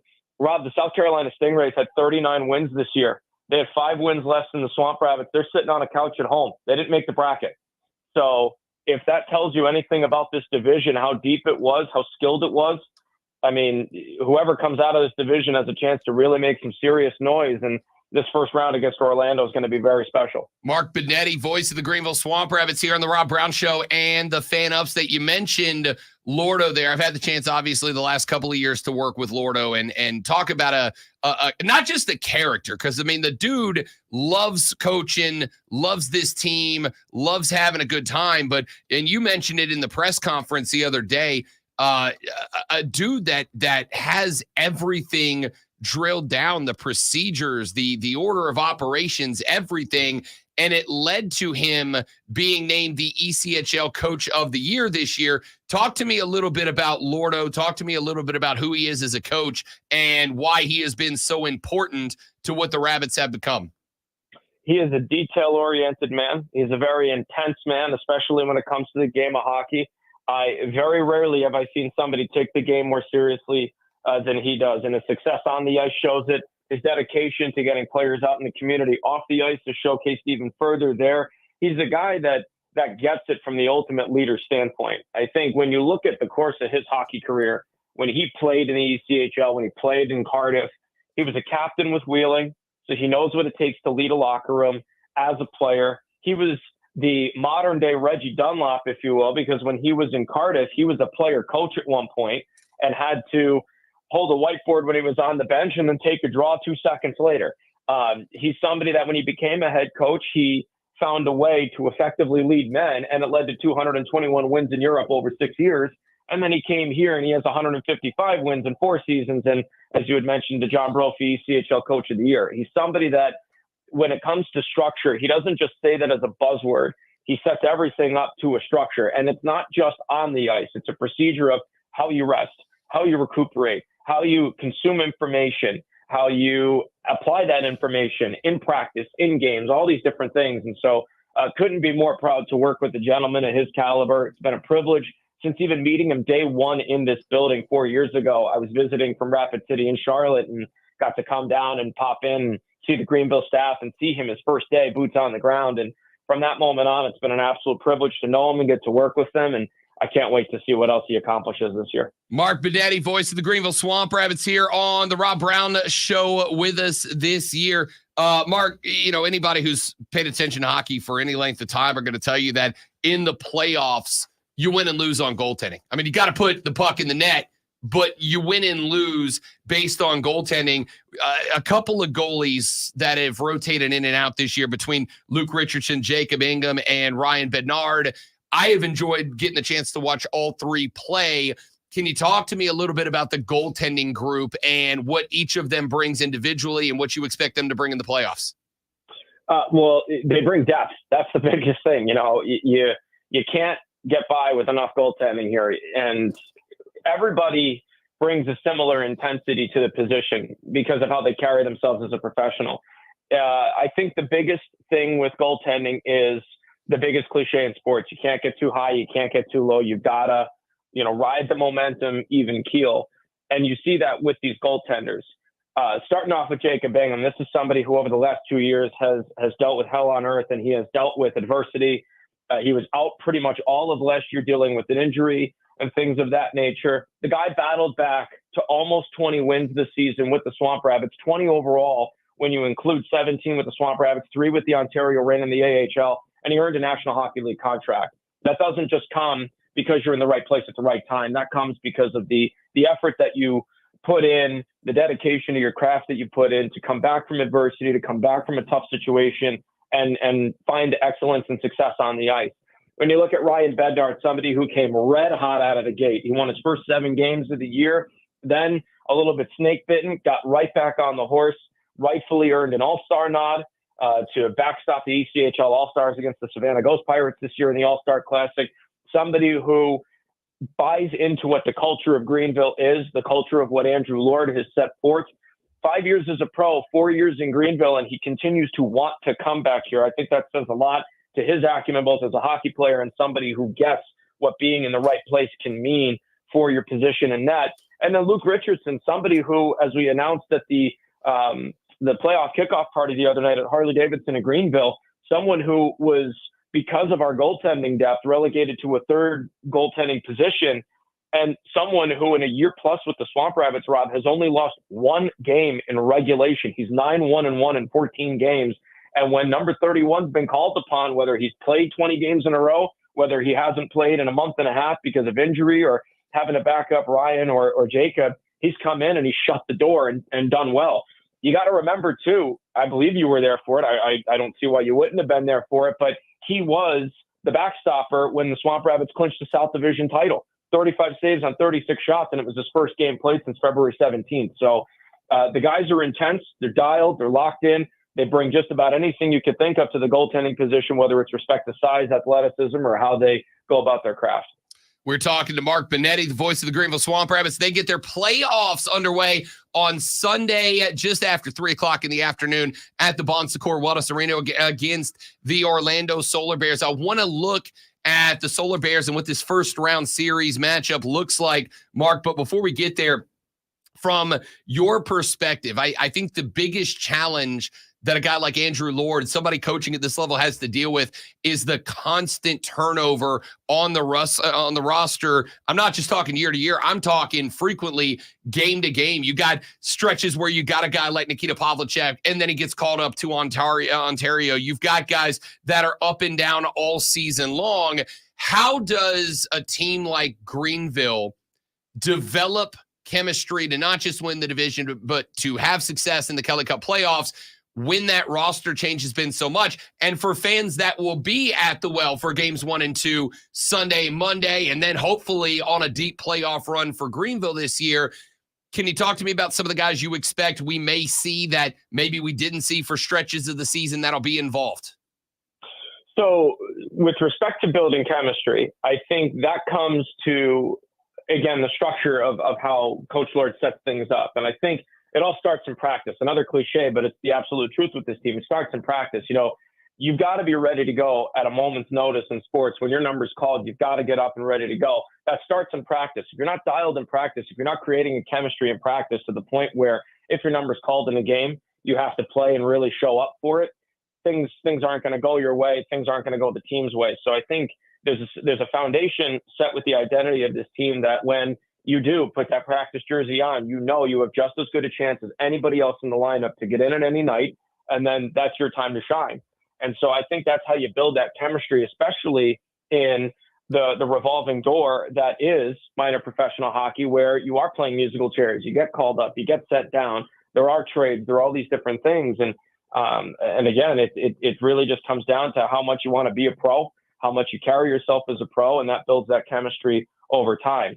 As far as seeing guys in the lineup, you'll see the usual suspects of the Josh McKechnie's, Carter Suches, and on the back end too, the JD Greenways, Max Martins and whatnot. It's interesting because of how things are going to work now with this roster, the American Hockey League, the NHL starting their playoffs as well. Are you going to get guys? If you do, when are you going to get them? And what does that look like? So as far as that's concerned, I'm honestly not too sure because the AHL still has to finish up its regular season. Then they start their run for the Calder Cup playoffs. Ontario is still in a battle right now for where they're going to be in the bracket. The last time I checked in the AHL, there's about a 6-point separation between second place and seventh place. So tomorrow they could have home ice advantage. An hour later, they couldn't. And it's just a fun game of musical chairs at that point in the standings. But I'm interested to see, there's an opportunity that Pavlicek, Bednard, Wiley, or Francis could come down. But it all depends on what Ontario does, what the vibe is, and just kind of go from there at that. Mark Benetti, voice of the Greenville Swamp Rabbits here on the Rob Brown Show on the Fan Upstate. Let's take a look at this first round matchup, which puck drop is at 3:05 on Sunday afternoon. The Orlando Solar Bears, of course, entering this bracket as the 4th seed out of the South Division. I know Lordo said that Greenville and Orlando have a lot in common. They can win games with really efficient hockey, but if it gets ugly, if it gets scrappy, if it gets dirty, they can get down and win a game like that as well. Give me your overall view of what this Orlando team is and what Greenville can look forward to. It's funny that you said 4th seed there. And yes, you are correct. Orlando's coming in as the 4 in the South Division. They're not playing like a 4. They're not playing like a bottom seed. These guys won 9 out of their last 13 games to get in the playoffs. And 9-2-2 in that stretch. So they got points in 11 out of 13, and they won 9 of them. This is a team that has all the confidence on the world. They were written off a month and a half ago and found a way on game 72 against Reading, pulling the goaltender, needing a regulation win in a 0-0 hockey game, and they got their playoff clinching goal with the extra attacker and 27 seconds left in regulation. So this is a team, like you said, when it gets scrappy, they can do it just as well as the Swamp Rabbits can. I'm excited to see this matchup because of those similarities. Both teams are deep. They can skate really well. Both teams are phenomenal on the penalty kill. Orlando finished, I believe, this year as number 2 in the ECHL, hovering right around 85%. And every time I saw them from when I took over in January to this point, I don't think they dipped below 83. And so it's a team that, again, is very used to playing tight checking hockey, very used to playing tight games where a penalty kill can win or lose it for you. They very rarely allow power play goals. So I'm very interested to see how it goes there. The speed of the game is obviously going to be huge. Both teams can skate up front. They've got a great blend, good veteran presence on the back end, and their goaltending right now is red hot. Evan Fitzpatrick looked like a brick wall a couple of weeks ago and continues to do so. Former Greenville Swamp Rabbit, and looks like he's going to be the guy leading them out of the gate to start off the series. So I'm excited to see what that looks like. But, 7 games head-to-head this year. 3 of them were played 2 weeks ago head-to-head. There's no secrets between both of these teams. Maybe a different character in the roster here or there, but you know exactly what you need to know coming into the series, and I'm curious to see how it all plays out. I think I know the answer to this, Mark Benetti, but I'm going to ask you anyway. If Greenville wins this series, whether it's in 4 or 7, if Greenville wins this series, it is because they blank. It's because they stay defensively structured. I think that's the ultimate key to this is defense wins you championships. But in a series like this, where you've got a team like Orlando that can skate, they love to try and generate in transition. They love to generate with their speed. You've got to be able to win the tight game. And I think this Greenville team is fully equipped with that.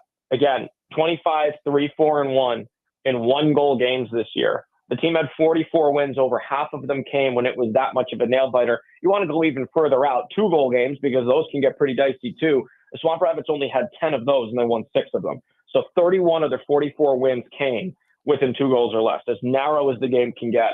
You can find a way to win those tight games, play solid defense, make life easier for your goaltender, and stay out of the penalty box. Good things are going to come. Mark Benetti, voice of the Greenville Swamp Rabbits. The Bits get their ECHL Kelly Cup playoff run underway. Round 1 against the 4-seed Orlando Solar Bears. That game Sunday at 3:05 in the afternoon. They will turn it around and spin back game number 2 on Monday evening at 7:05. Both of those games at the Bon Secours Wellness Arena. Mark, my man, welcome to the show. Great to have you, bud. I know we're going to be doing it again, and hopefully for the next few weeks on a run to a Kelly Cup, partner.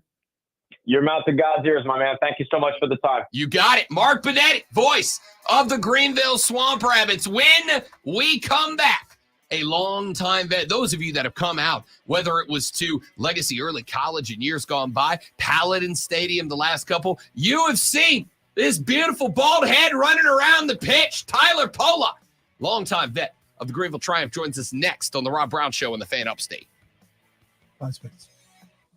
Prize. All right, guys, quick live read, and then we're coming back with Tyler Pollock. Stay right there.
Dunzo. And now we welcome back to the airways, first time this season, but a longtime veteran, not just of the Greenville Triumph, ladies and gentlemen, but a longtime guest of the Rob Brown Show. And we are glad to have him back on the air. If you have visited Legacy Early College back in the day, if you have been to Paladin Stadium the last couple of years, you have seen the beautiful bald head of this man running around in the defensive backfield for your, my, our Greenville Triumph. Tyler Pollock joins us on the radio program. Tyler, what's up, fella? How you doing, big dog?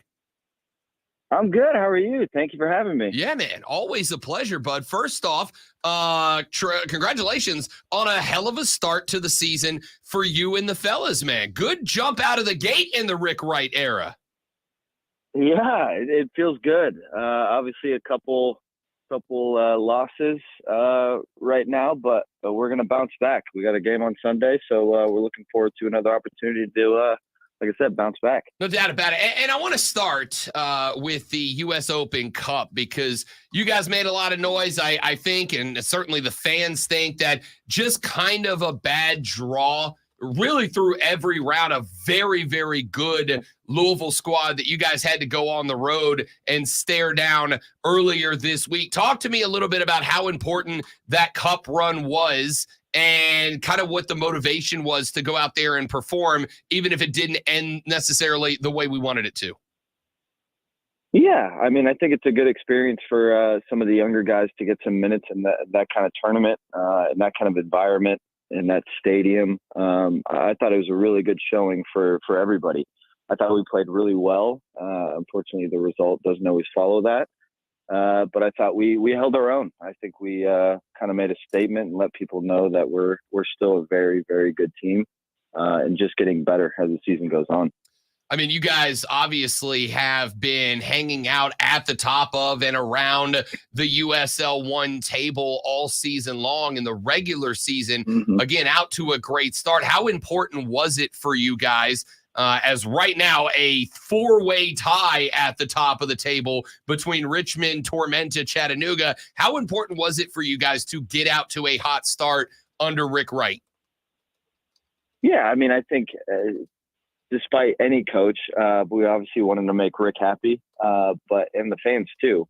So you're trying every year to start out as best as possible so you're not playing catch up through the middle or end of the season. And I think, you know, the guys we've brought in and the staff he's brought in as well has been just tremendous. You can see that things are clicking on the field based on that. So we're just trying to ride that high and just kind of keep things going and hopefully fill the little gap between the rest of the teams and keep going. We got a text just a minute ago, Tyler, from Carpool Mom, and it's a question I planned on asking you anyway because I've asked all the boys that have come on the show as of late. You obviously qualified to answer this question maybe more than anybody else on the squad in the transition from John Harkes to Rick Wright. I mean, Rick coached under John in Greenville for those years, takes over. There's going to be similarities. There's going to be differences. From your perspective, what are some of the biggest similarities and differences that you guys have had to adjust to during the coaching change? I mean, I think he's done a very good job as far as just letting the guys know that it's not just his team, but it's our team as well. And I think he's given us some freedom to kind of just go out there and express ourselves. He's week in and week out put out, you know, strong teams that the connection's there, the chemistry's there. And I think that's shown at our hot start. As far as differences, I mean, I think he's got a good relationship with John, so I think he's kind of taken some of the quirks and stuff like that and brought it along, and we still have a core group. So I wouldn't say there's that much of a difference besides just him giving us a lot of freedom and letting us do our thing out there, which I think has been very beneficial as people have seen. Tyler Pollock, defender for the Greenville Triumph here on the Rob Brown Show and the Fan Upstate. One of the things that fans have noticed, obviously, Tyler, has been the roster change. I mean, you've got a very different core group of guys out there, a nice mix of vets like you and Brandon Fricke. You've got young guys like Zion Scarlett, Sebastian Velasquez making his debut for the team this year. How has chemistry building for you guys in the dressing room been this year to take a healthy mix of new and old, a healthy mix of vets and young guys making their pro debut. How have you guys made sure that all the players in the dressing room are on the same page? Yeah, I mean, it's been honestly pretty seamless. I think everyone's gotten along right off the rip. It's just a good group of guys. We got in some more supporting roles that we needed. Even bringing Chapa in, he's been a huge step up in the midfield, breaking up plays and then also building out of the back. It's been huge. And I think a lot of guys have a lot of confidence going into each game because we have that chemistry. We have a lot of Spanish speaking guys now, so they have a little group, and I'm doing my best to be on Duolingo and try to stay involved, make sure they're not making fun of me or anything. So it's been good. It's been really good. It's a lot of fun. It's been a good year so far. We just keep hoping to keep on that high. Did you remember to do your lesson today? Before that little annoying ass owl pops up with that text, Tyler, did you remember to get your lesson in yet today? I haven't yet. I got to have my morning coffee first before I let things settle in. Listen, nobody understands that better than me, my guy. Tyler Polak from the Greenville Triumph here on the Rob Brown Show and the Fan Upstate. Talk to me, Tyler, a little bit about the importance of the season. I'm not just necessarily talking about the perspective of Rick Wright, but obviously you guys for every year have been in the USL League One Cup playoffs. That the only team that can say that. There was the championship a couple of years ago to put the first star on the crest. Last couple of years, maybe things not ending in the playoffs the way that you ultimately wanted them to. Is there any pressure on you guys this year or any more than usual to go out there and find that success and bring another USL League One Cup home back to Greenville? I wouldn't say it's as much pressure. I think it's just, obviously our end goal is to win another championship. Winning it during the COVID season, I think it kind of made us a little more hungry to win it again. And I think you said it right. We've been slipping a little bit as far as how we wanted the results to go in playoffs. So I think more for us, we want to make the city happy, the fans happy, and bring another championship home because that's the ultimate goal. And I think with this team and this year, I think we can do it. We definitely have a very good chance. You brought it up a minute ago. You guys on the road at Tormenta coming up on Sunday, a 7:30 kick. This has been, at least for us, the fans, developing over the last couple of years into a nice little rivalry, almost hitting derby quality for y'all as players, whether it is Richmond or Tormenta or Ford Madison. Are there teams, Tyler, be 100 with me here, are there teams that you guys as players look at as rivals, like this one matters a little bit more? I think so. I mean, definitely. When you look at Tormenta, for whatever reason, in the past, they've given us some trouble. And so we take that to heart. And I think the new guys know that coming in, that this is not going to be an easy game. I mean, no game is going to be easy. So I think every game is going to be a challenge, and especially Tormenta. They just won in the Open Cup, so they're going to be riding a high. So we need to make sure we're on our A game and get things done. So we need to get back to the winning ways. Yeah, talk to me a little bit about how you changed that mentality. Because, yes, the unbeaten streak came to an end against Charlotte. Again, a tough loss against a very good Louisville team. This is the first time this year, and I know it is very early in the season, Tyler, but the first time this year that it's kind of felt like maybe there's some adversity building. How do you guys make sure you stay nose to the grindstone, get through this, and get back to the rhythm you want to be on? Yeah, I mean, Rick said it in the locker room. There's going to be games where we think we should be winning. We don't. And there's going to be games that we probably shouldn't win, and we do. So we just got to stay even keel and go out with a better attitude. I think we need to start stronger. Obviously, in Louisville, we gave up a goal a minute in, which really hindered us a lot, and we're just playing catch-up. So I think we have a strong start to the game on Sunday. I think things are going to go our way for sure. All right, last one. Tyler Polak, defender for the Greenville Triumph here on the Rob Brown Show and the Fan Upstate for 3 seasons now, Tyler. the Reedy River Riot and those idiots on the drums up front have been screaming tarps off for Tyler whenever you bury one. My man, we're waiting. When's it coming? When's it happening? When are we going to get that first Tyler Pollock scream from the PA guy at Paladin Stadium? Well, it's got to be at home for sure. So definitely not Sunday. I'll leave it for a home game. So maybe even that Ford Madison or Richmond game, May 4th or May 18th. I think that might be a good time. My birthday's around that time, so why not do it then? You know. My man, listen, you are one of the most unselfish players I have ever seen. It's okay if you want to tee one up and blast it through the strings, bud. I might have to. Don't tempt me. So I mean, I'll be ready over there with you guys with the shirts off. So listen, I'm excited. I absolutely am going to tempt you, Tyler. The entire stadium's pulling for it. Tyler Pollock, defender for the Greenville Triumph. They are on the road this Sunday, taking on Tormenta. Try to get back in the dub category. Tyler, you're the man, big dog. Appreciate you, fella. I appreciate you. Thanks for having me. You know it. We'll catch you around. Tyler Pollock, veteran defender for the Greenville Triumph, on the road this Sunday against Tormenta. They will return back to Paladin Stadium the weekend after that. It is soccer night in the Upstate on April 27th when the Richmond Kickers come to town. We're back after this on the Rob Brown Show and the Fan Upstate.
On the cover, it's got a Xenomorph going up against Captain America, Iron Man, and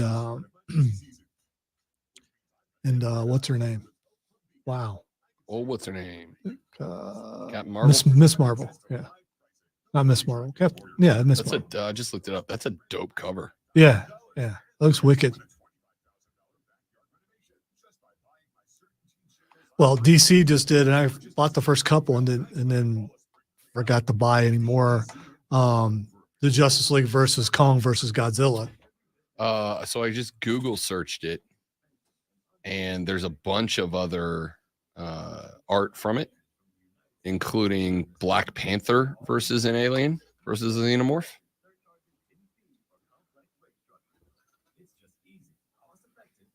Hulk squaring off with a Xenomorph. So you never thought about, that kind of crossover until now, and it's like, okay.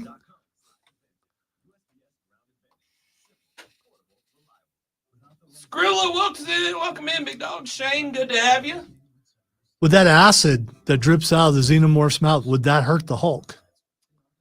I would think it probably would. I mean, I think it would. It like eats through hulls of ships. Yeah, Why would I it think not? It would hurt him. Probably just make him more mad, But though. right, but doesn't Hulk have a mild healing factor? He does. So I'll tell you who I think would be best in every scenario. Deadpool versus aliens, I'm all in for. Or Wolverine versus. Wolverine yeah, aliens I mean, that would be kind of cool. Apparently, they've released a bunch of crossovers. There's one of Venom going head to head, and it's the two of their foreheads, and both of them have their mouths open with the jaws out, which is a dope picture.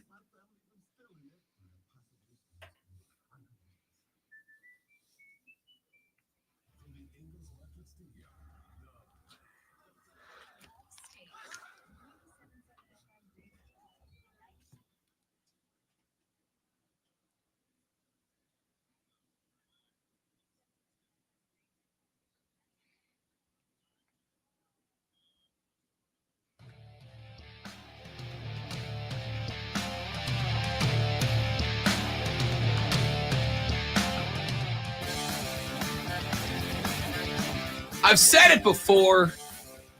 I'll say it again. I've been a lot of places in this job. I've been a lot of places because I like to travel. I don't think. No, scratch that. I know that of all the places I have been, we are so lucky not just to have multiple levels of professional sports and multiple professional sports. But I can say this with all sincerity. To have local sports franchises, organizations that care, that want to be a part of the everyday life of the community. Go downtown to any of the events that take place, and you will see a Greenville Swamp Rabbits table. You will see a Greenville Triumph table. The Triumph could absolutely pay dramatically less money to not have their headquarters on Main Street in downtown Greenville, but they do. Do you know why they do that? It's so that the access to the team is right there in the heart of the city. If you go to Fall for Greenville or any of the incredible festivals that we have throughout the course of the year in the GVL side of things, and I'm coming to you next, the Berg.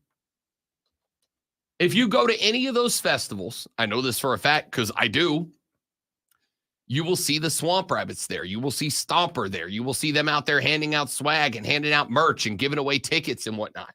They invest. It's fantastic.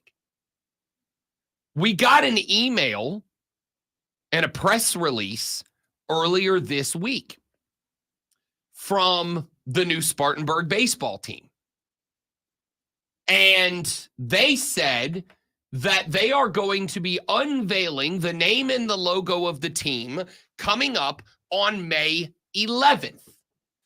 And they will be doing so as a part of a major block party taking place around the baseball stadium in downtown Spartanburg. Now, I have been in cities when teams have had this moment before. I have been in places when teams have put out their new branding or new design or new logo or new team name or new jerseys or whatever. And 90% of the time that this happens, the team does it in a way that is closed to the public. They do it in a way where it is media and press only. And the reason they do that is because they want to have their fingers wrapped around how the messaging is distributed, which don't get me wrong, I work in sports. It's wildly important for local teams that they are in control of their branding and their imaging and their messaging and all that. But the teams in this area, and I credit Tyson Jeffers and the new Spartanburg team for doing this, but I also think to some degree, they are leaning on what has been done by the Drive and the Triumph and the Swamp Rabbits and Furman and Wofford in recognizing and realizing that being a part of the community, not just in it, but actively participating in it, is a win-win situation for everybody. I've told this story before. I've said this before. When I got flown up here in February of 2020 to do my 3-day audition or 2-day audition, whatever it was. When I got brought up here to audition for the show and to get this job, I stayed in an Airbnb downtown. And when I checked in, I got here, I got off the plane, I went straight to the Airbnb. I wanted to explore. I did the first day I flew in at like noon. I had basically the whole day to explore the area. I flew in, I checked into my Airbnb. And once I checked into my Airbnb and I set all my stuff down, I walked into the kitchen, grabbed myself a nice little glass of water after a long, hard day of travel. And on the fridge in an Airbnb was a magnet for something called the Greenville Triumph. And I was like, what's this? It's a cool logo. I like it. What is it? So I looked it up. Well, you know it. Pro soccer team right here in the GVL. Yeah. And so I started researching and I said, oh, it's cool. If I get this job, I get to cover a local soccer team. That's awesome. And then I got the job and I moved up here. And the day that I started my first show on air here, which was March 1st of 2020. My first day here, I got a phone call from the fellas at the Greenville Triumph, Chris Lewis, Doug Irwin, those guys. Hey man, welcome to the area. We'd love to get the chance to meet you, to talk to you. And don't get me wrong, yes, they want all the access they can get on the air. Every sports team does. There's nothing wrong with that. But they made sure that it was a welcoming message. They made sure it was hey, welcome to the area. We got a great sports community, and we want you to know we're part of it. We want you to be part of it with us. And I have been a diehard since. Within 3 days of that, I got hooked up with the folks at the Greenville Swamp Rabbits. I got hooked up with Tim Vieira and the gang over there. And they called and said, hey, man, welcome to the area. We are glad you're here. We want you to be part of what we do, and we want to be part of what you do. Have been great with them ever since. Have been the in-arena MC for the Swamp Rabbits for 2 seasons now. It's one of my favorite things to do. Lonzo loves to point out that I got like 39, 11 jobs. And I do. That one I do because I love it. That one I do because it is genuinely a great time. And they put on a hell of a show, and I'm glad to be a part of it. The Greenville Drive. Last year, I served as the in-arena MC for the Greenville Drive at their baseball games. Had a phenomenal time. Had to apologize to them for not being able to come back and do it again. It wasn't because I don't want to. It's because of how many weeknight games that they have that end at 9:30, 10 o'clock, and I'm up at 3:30 in the morning. Unfortunately, if I wasn't doing the morning gig, if I was still in the afternoons, I'd have done it again. But they reached out, said, hey, we want to be a part of it. The folks over at Furman, Drew Ingraham, Jason, those guys have been phenomenal with us. I can call Drew Ingraham right now and go, hey, my guy, I need X. And he'll go, I'll call you back in 5. And he will. We asked for something to hang on the wall here at the studio. I think we asked for like a pennant or something. My man, they sent over a bag. We got flags, we got scarves, we got banners, we had T-shirts. They hooked us up. They care. They want to be invested. They're everywhere as well. Wofford's done the same. SC Upstate has had us over there for remotes for basketball games. It's been great. I know many of you understand But for those of you that do not, the most frustrating thing in this job is when I can't put into words what I want to communicate to you, and I don't know that I can here. Just know this. I have been a lot of places. I have broadcasted in a lot of places. For Walton Beach, Destin, Pensacola, Mobile, Baton Rouge, Jacksonville. I have, around the Southeast, I have either lived in or broadcasted a lot of places. And everywhere we broadcast, just like I do here, I make sure I'm there. I make sure I go to those places and get invested. It is one of the things I told the guys when I got the job here. I promise you, one of the things you won't have to worry about, I will have a good working relationship with every local team in the area. And I think I do. I have been a lot of places. I have broadcasted a lot of places. And I will tell you that never in my going on 18, this football season will be 18 years I've been in this gig. Never have I lived in or broadcasted a place, including Pensacola, with all due respect to the teams down there in the 850. I'm an 850 kid, have been, will stay. Even in my hometown of Pensacola, I have never been in a place where the local teams want to be involved, want to be a part of it, want to be part of what is happening in the community, want to invest back in the community. We are fortunate for that. I don't know if that comes across. If you're not big into the local sports, it might not. But I have said to y'all many times and many times again, there are certain things that form the fabric of every community. Art, music, food, and sports. To me, those four things, all the other things, jobs, employment, all that, that's all important. Infrastructure, that's all important. But what forms the fabric of the community, and when I say the community, I mean the people in it, the people. Art, music, food, and sports. Those form what I call culture. And the culture of the upstate. I'm talking about Spartanburg, I'm talking about Greenville, and I'm talking about every community that wraps around them. Sports is fantastic. It is. It is why I can bring up anything and I get text about that thing from local high school alums. Like Spartanburg Jay earlier, I asked who's the best bad guy in sports, and we got into a conversation about sports rivalries, and he said, I graduated from Dorman. To this day, I don't have a friend that went to Spartanburg High. Bleep him. I love that. All right? I don't love that he does. It's okay to make friends with your rivals, but I love that the rivalry runs that deep. Is it? Yes. It's okay.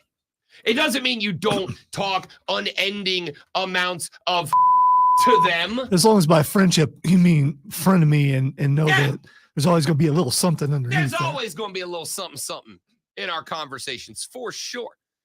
You guys see him on the stream every now and then.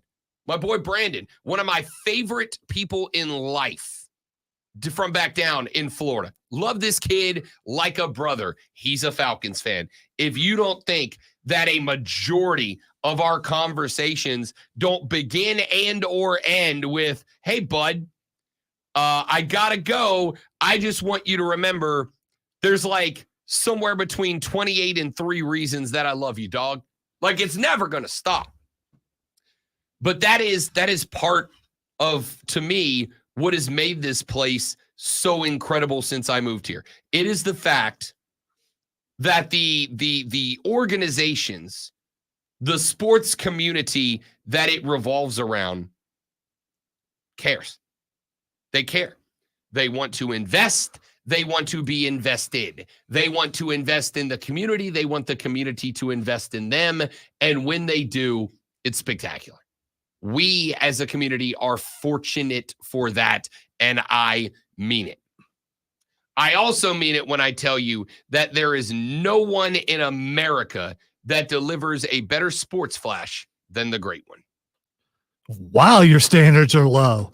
With less than a week until the NFL draft, there's a lot of questions about moves that may or may not get made, but at least one team has made their intentions somewhat clear. The LA Chargers are willing to move out of the 5 spot. General Manager Joe Hortiz said it would take a very attractive offer to move, but with quarterbacks expected to come off the board 1, 2, 3, the possibility is there. We're like 6 days away from the draft. Cannot wait. The Gamecocks baseball team faces their toughest test of the year as they start a 3-game series against Arkansas this weekend. The number 2 ranked Razorbacks are 30-5 and just dropped from the number 1 spot this week. First pitch tonight is scheduled for 7 p.m. with a 3 p.m. start tomorrow and a 1:30 first pitch on Sunday. Tune in this afternoon from 3 to 7 p.m. for our brand new local show, Wire to Wire. Cole Bryson and Diesel getting you up to date on the latest local and national sports news. Great guests, great debate, and of course, a whole lot of fun. And you know what? It's all Wire to Wire.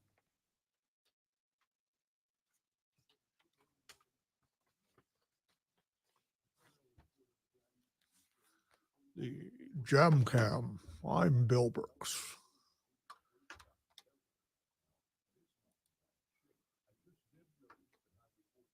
Just did? It's not good, Bill.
And they made it convenient for customers to be able to purchase local flowers, and customers realize the advantage of local flowers getting fresher and lasting longer.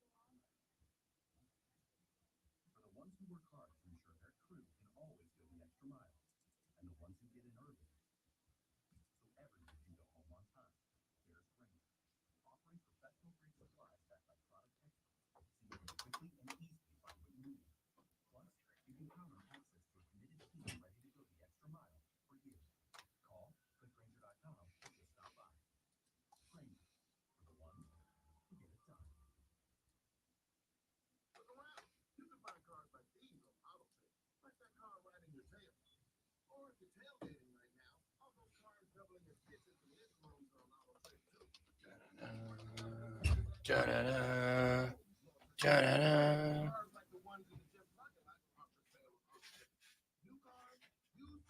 The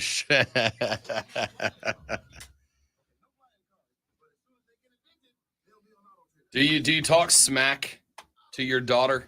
Do you talk high school rivalry smack to your kid? Because I would find that hilarious, TBH. You consider not moving where you moved because you figured where your children would play. I mean, I wonder if that factors in. Or did you move there, then they redistrict and put you in the other school system? Well, that would take some people off for sure.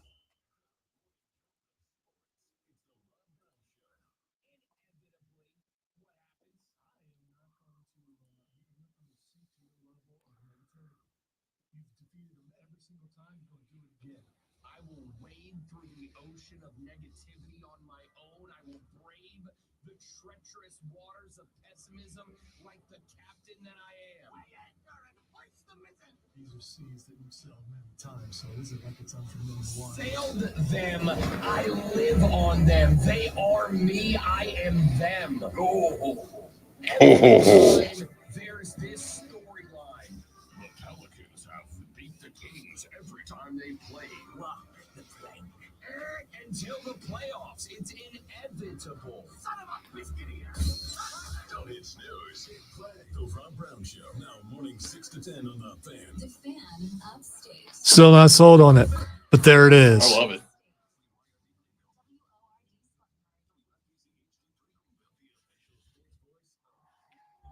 Well, there is that.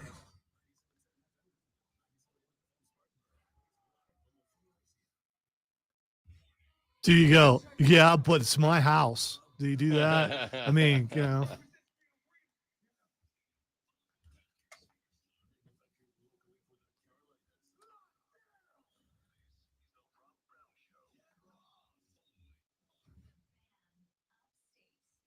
Hey, Big Daddy, how you doing? Real good, Corey LaJoy. Welcome back, ladies and gentlemen. The very final, the best, the money hour of the Rob Brown radio program starts right now. Spectacular, as always, to have you, my dudes, my dudettes, my amigos, my amiguettes, my partners, my friends, my colleagues, my comrades. It's a lot of people. I mean, the Armada, Zoe. The Armada deserves recognition. The Rob Brown Show Armada is real. As a matter of fact, I got to send a shout out to Tyler, because not Tyler Pollock from the Greenville Triumph, who joined us earlier in the show, which we appreciate, of course, as always, as well as Mark Benetti, the voice of the Greenville Swamp Rabbits, for joining us on the show today for a little local sports coverage. But Tyler, the beer delivery dude, on Tuesday afternoon, there's not much more that I love than when we have a business meeting that is scheduled around lunchtime, because lunchtime for the Great One and I, that's the end of our day. It absolutely is. I sit down, I have a little lunch, and then it's siesta time for one Roberto. Whether you want it to be or not. Correct. It's not always up to me. Sometimes it's, we're just sleeping now. That's what we're doing. Okay. And for the record, I'm very good with it. I practice a lot. Unless you sleep a little too long. And then it's like, oh no, that was a good portion of the day. NGL, there have been a handful of 3 or 4 hour sleep nights because I got 3 or 4 hours of nap accidentally. It happens, man. So Tyler took care of you. Tuesday, we had a little business meeting over some chicken wings. Okay. I got mine, just so we're all clear. I got mine baked. All right. They're not as good. I'm not going to lie. Were they still breaded? They were not breaded. Okay. They were basically baby grilled chicken wings. All right. Put a little buffalo sauce on them. Oh, so not dry rub. Which would have been. I'm not a big dry rub. Yeah, but if you're looking at calories, that's the right way to go. Yeah. I find, you know what it is for me, it's a compromise in my weight loss, let's say, adventure. It's a compromise.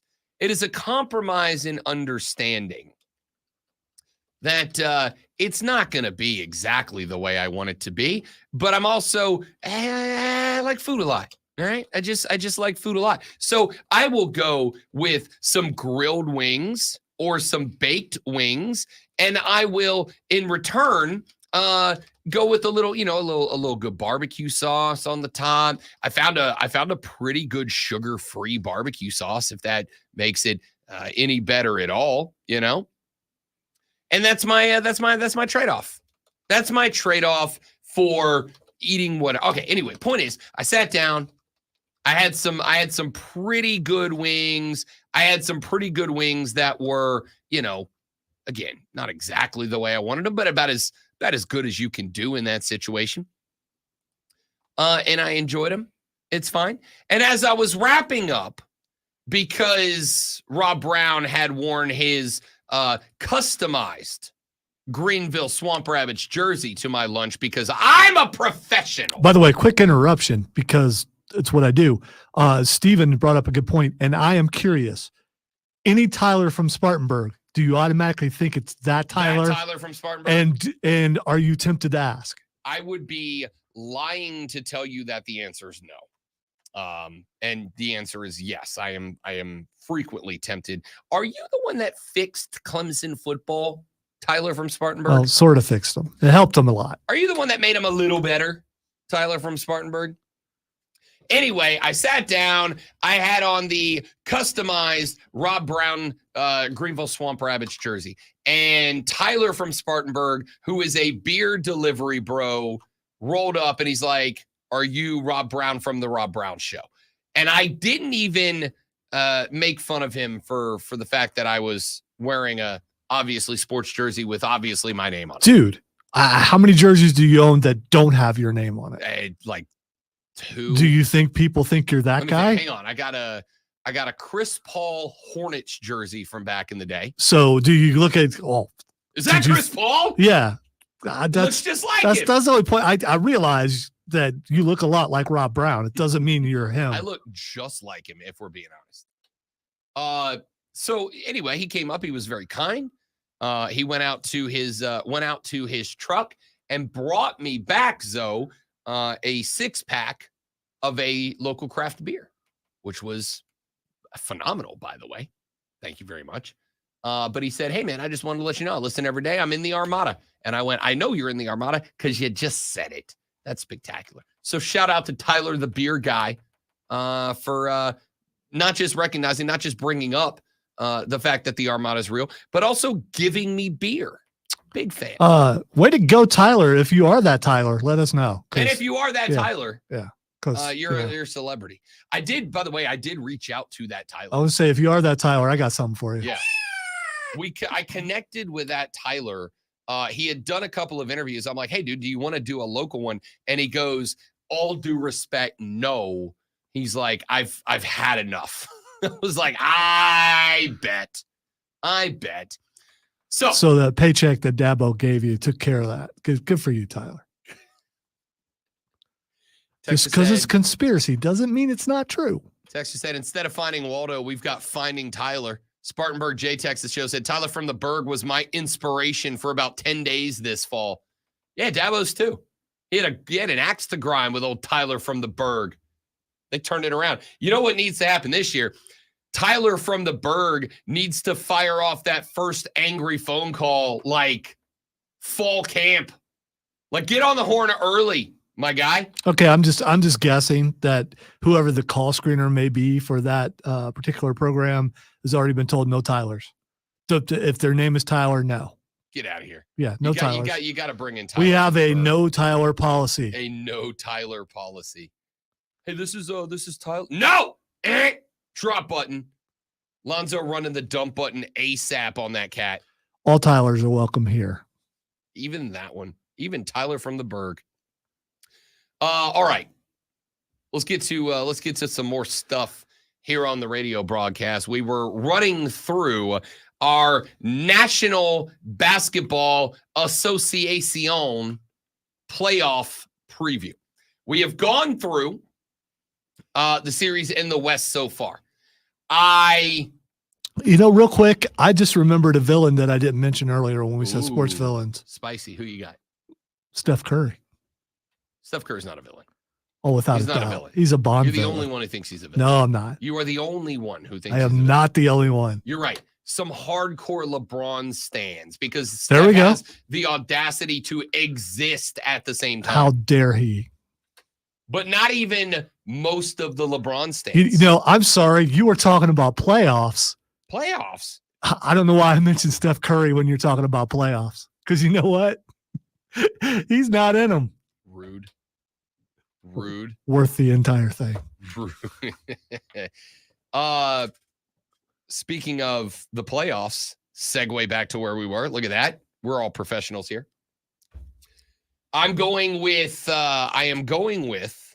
a 7-game series when Sacramento inevitably knocks off my Pelicans tonight. I'm going with Sacramento takes Oklahoma City to 7, but I do think the Thunder win that series. And I'm going to say that the Pelicans win tonight, and Zion's going to return and upset City in the first round. I'll tell you this, I mean it. With a healthy Zion, New Orleans already in the playoffs, but with a healthy Zion tonight, I think they win that game. I would bet them to cover to +1.5. I'd bet them to win outright on the money line. With a healthy Zion, I actually agree. I think the Pelicans would give the Thunder a very good series and could potentially pull the upset in that series. I don't think that's lunacy. I said that on BetMGM tonight. My day, by the way, for those of you that care, I am moved to Wednesdays now on BetMGM tonight. I said that the other day, and Trista Crick, the legend that she is, agreed with me on that because I'm right. I think the Pelicans could absolutely take the Thunder to 7 with the healthy Zion. I just don't think they're going to get the chance. Give me the Thunder in 7 over the Kings. I'm going to take the Nuggets in 6 over the Lakers. I do think the Lake Show can win a couple at the house. In fact, I think this is going to be a home team wins every game in this series type of series. As was said earlier by Zach, as long as you've got 80 and Braun, you've got a chance. But I think a chance is it. I'm going to go with the Nuggets in 6. I'm going to go with the Timberwolves in 6 over the Phoenix Suns. I just think with the a little bit of experience they have, but more importantly, with the fact that Anthony Edwards, without Karl Anthony Towns, absolutely blossomed into a genuine stud down the stretch of the regular season, as much as I like D-Book. And by the way, if there is a seed upset in the first round, I think this is it. I think it's Phoenix over the Timberwolves. If there is one, I'm just not going to call it yet. I came real close. I am, and in fact, I'm still real close because even when I'm saying it out loud, I'm like, maybe don't be super confident in this one. And I'm not. I do think Phoenix could do it. I just think will the Phoenix Suns allow Devin Booker to be the stud that he is? If they do, I think they can win this series. I just don't trust them to. I am taking the Mavericks over the Clippers because Luka. That's it. There's going to be a fall flat game from James Harden somewhere. Luka utilizes that to change the flow of the series. I'll take the Mavs over the Clippers. I'm going to take that to a 7-game series, though. You know, we were speaking earlier about KD and Kyrie and those guys. Just you don't hear anything about them because they're just playing basketball. Same with Harden. I mean, you got to throw him in there too. Yeah. Just out there playing basketball. Yeah. I think that, let me scratch that. I think / frankly kind of hope that James Harden, once he got to LA and became-ish the face of Los Angeles, that's a city that will put up with a lot of diva. That's a city that will put up with a lot of drama, with a lot of crap, but they will only do it if you're winning. If you are winning, you could be the biggest drama queen in the history of the National Basketball Association. And even Rob Brown will say that's not exactly a short list. If you are winning, the folks in LA don't care. They will let you get away with just about anything. And I think, at least I hope, James Harden has recognized that. Because he is a great player. There's no arguing James Harden's a great player. But James Harden's a great player when he puts his head down and plays basketball. And I think he's done that as of late. That being said, as good of a player as he is not a guy that is completely able to avoid having a 26, 27% from the floor kind of night. And all it's going to take, I think, is that door to open one time. You throw in the fact that Kawhi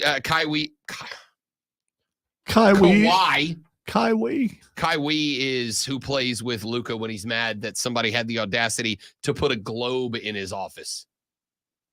When Kawhi, I don't know why that was so difficult for me to make happen. When Kawhi, it's Friday. It's 9:50. We're in hour number 4. That's I it. mean, you know, hard case of the senioritis of the week. When Kawhi is healthy, I do think the Clippers are a very good basketball team, but he is questionable for game number 1 tomorrow. And as he is questionable, even if he plays, I don't think he is 100%. I think Luka and the Mavs can steal one on the road in Los Angeles, and that's what it's going to take to win. That's my seed upset. I know not a big one, the 5 and the 4. So here's what we're going to do. Let's take a break. When we come back here in just a moment, we will run through our playoffs in the Eastern Conference. Of course, the 1 seed Boston Celtics will be taking on the 8 seed, which is the winner of tonight's matchup between Chicago and Miami. No Jimmy Buckets for the Heat tonight. We got the New York Knicks hosting the Philadelphia 76ers, the Milwaukee Bucks taking on the Indiana Pacers, and the Cleveland Cavaliers versus the Orlando Magic as the 4-5. I'll run you through my thoughts in the East, and then we'll wrap this bad boy up on the Rob Brown Show and the Fan Upstate.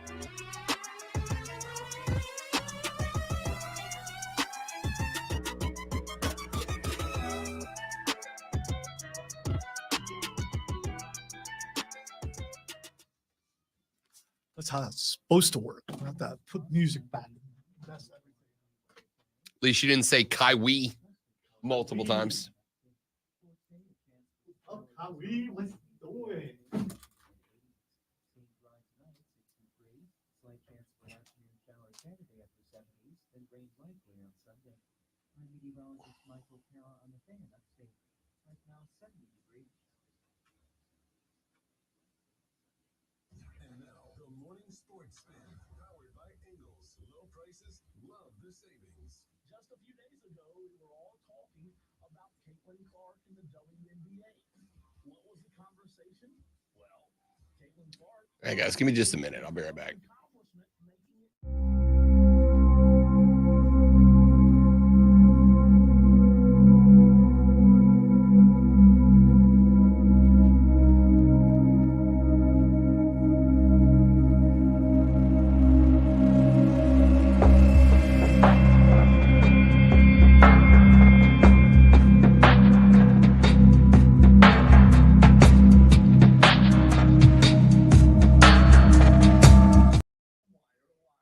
All right, dudes, we are back.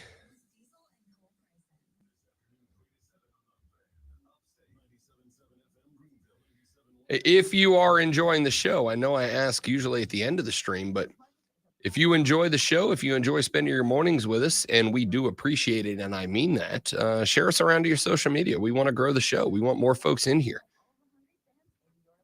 We're getting closer and closer to a couple of hundred folks in here on the regular. We'd like to jump over that mark if we can.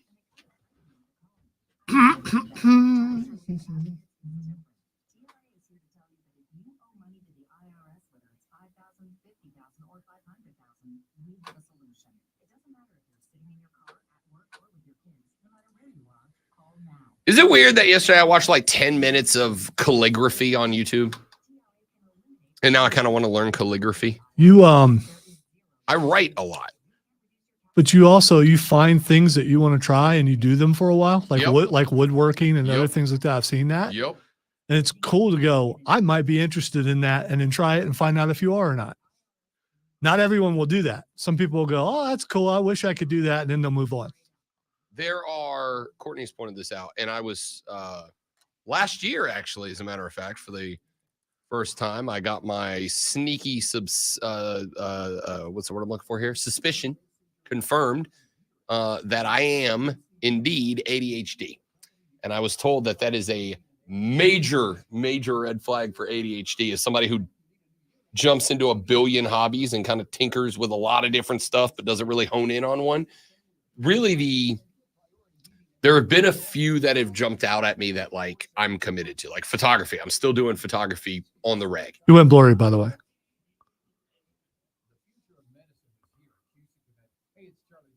Think we're good now? Not over here, but that doesn't. I mean, if it looks fine on yours. But yes, the majority of hobbies that I jump into, I lose, and I've been told like that is a red flag of ADHD. Is when you start a ton of hobbies, but you don't really like stick with them. You get interested in something else and you move on to the next thing. Blurry on your end still. Wow. Let's go black. No, the camera is just it's gone into slow-mo too. Whale. Let's just turn it off. And back on again. That looks better. You were in like max headroom there for a while, which is a really old reference that some people get only because they're nerdy. The show is way ahead of its time. The show is good. The pirated TV signals were the best. Yes. Did you try taking it out and blowing it? It's a very dirty Nintendo reference, and I appreciate it.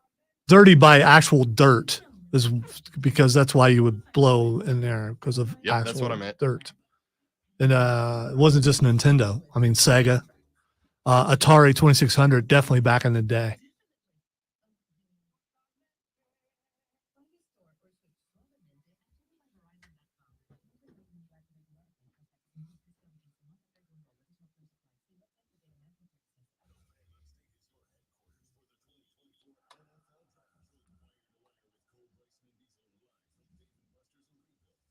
Probably should plug that.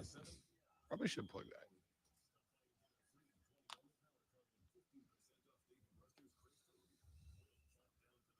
Poor Josh. Doesn't have a wide receiver anymore.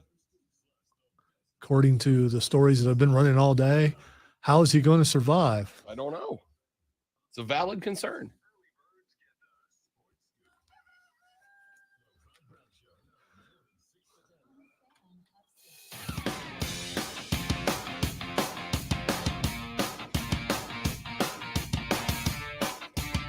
So we ran through the NBA playoffs in the Western Conference. Let's look over at the East. But before I do, allow me to remind you that next Thursday, Wire to Wire with Cole Bryson and Diesel going to be live and on location at Dave and Buster's for night number 1 of the National Football League draft. And not only may you go and gaze upon the magnificence of Diesel's beer, not only may you allow your eyes to potentially enter a land of lust over the muscles of one Cole Bryson. All right, that's going a little too far. The beard, for sure. You'll see it when you walk in. Before you make eye contact, you will see the beard. It's magnificent. It is magnificent. You're not wrong. It does glisten. I don't know if what kind of beard product oil, my guy. Yeah, but is he using the product of someone in the building who has their own beard line? Possibly. I don't know. I don't want to plug that if that's not what he's using. It's a good question. All I know is if you have a beard and you would like some beard tips from Diesel, be at Dave & Buster's next Thursday when Wire to Wire is live and on location, and feel free to ask him those questions while he's on the air. Oh, yeah. I was going to say, so I could show up while he's on the air and just ask him it doesn't matter what he's talking about. I can just jump in and say, how do I do that? Yeah, for sure. Okay. All right. Yeah. Hey guys, what do the Panthers do? What, sir? I'm sorry. What? No. It's just beard oil. Now, what do the Panthers do at 33? No, I brush it every day. Now, leave me and my schmedium shirts alone. Sir, I'm trying to do a show here. You can also watch and see how often Cole just side eyes at the beard. I mean, because jealousy is a real thing. Jealousy's a real thing. It is. I'm jealous of it. Yeah, we all are. We I'm are very jealous of it. That's not even a joke. Yeah, I'm definitely. I couldn't do that. As somebody whose beard is far more Joe Dirt than ZZ Top, I am very jealous of it. All right. Wire to Wire next Thursday, live and on location at Dave & Buster's. Cole will be there. D-Train will be there. They've got game cards and things Yep. like that, so you should probably show up and hang out. Yep. We'll have some swag. You'll have the opportunity to go eye to eye with Diesel and Cole. And also, I will be there. And I'm pretty sure that if I drop at least 1 to 3 challenges per day on Zoe next Monday through Thursday, I'm pretty sure I can get him there, if only to defend his video gaming honor. See, that's probably the only way that you're going to get me there. It's the only way I need to get you there. By the way, I do believe if they do like what the normal setup is, they'll be in the bar area. So as soon as you walk in, you will spot that magnificent beard. It'll be right there in live and in living color, my dudes. Next Thursday, Wire to Wire. Can that beard play air hockey though? That's a great question. I'm just curious. It's a great question. Can that beard pop a shot? I mean, he might be able to pop a shot, but he can't pop a shot like me. Can that beard ride the VR ride? That I'm interested to see. He's too cool to act scared. I'm just more a interested previous to see. host. A previous host in that time slot screamed like a girl, and I'm not cracking on girls, but it was a high pitched squeal that was. We were trying to figure out who was doing that, and looked over, and it was him. I'm just more interested to see if Diesel pulls the "I'm too cool for this" card. What, for video games? Yeah. No, come on. No, he won't do that. We have seen how competitive he is. He is, I don't know how competitive Cole is, but I know Diesel is just as competitive as we are.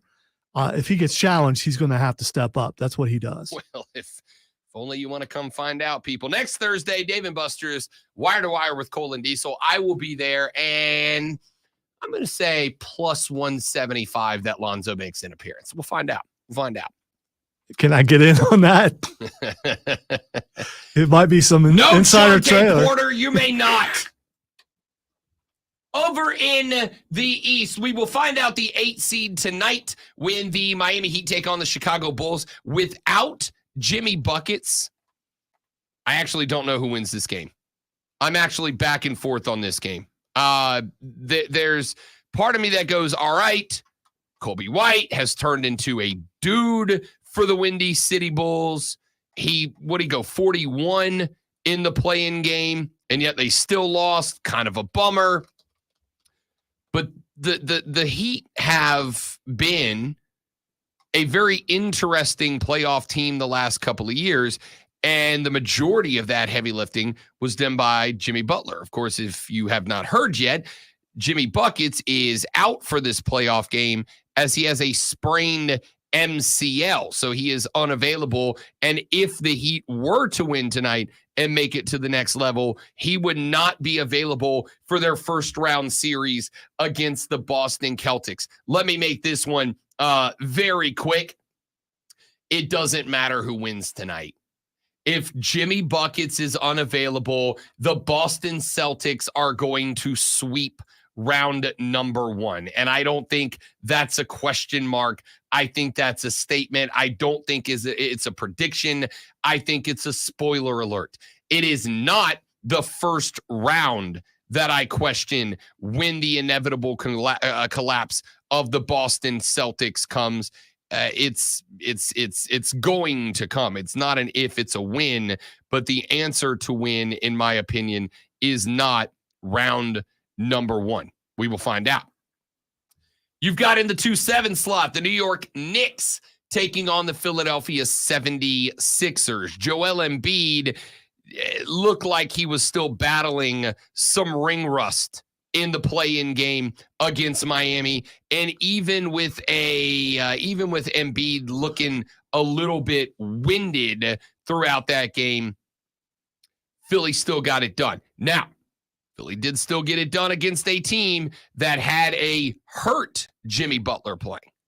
Jimmy Heat World was banged up in that game. He finished, but he only scored like 9 points after the knee injury. It was not the Miami team that most of us were hoping to see in that spot, unfortunately. but the 76ers got it done even without Joel Embiid being at his absolute best. The Knicks are good. Jalen Brunson is good. However, they got a problem. Julius Randle is out. Julius Randle, obviously injured earlier in the season.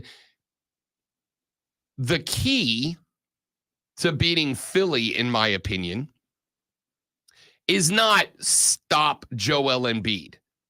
Joel Embiid is the reigning, defending, though somewhat disputed, National Basketball Association's most valuable player. You're not stopping Joel Embiid.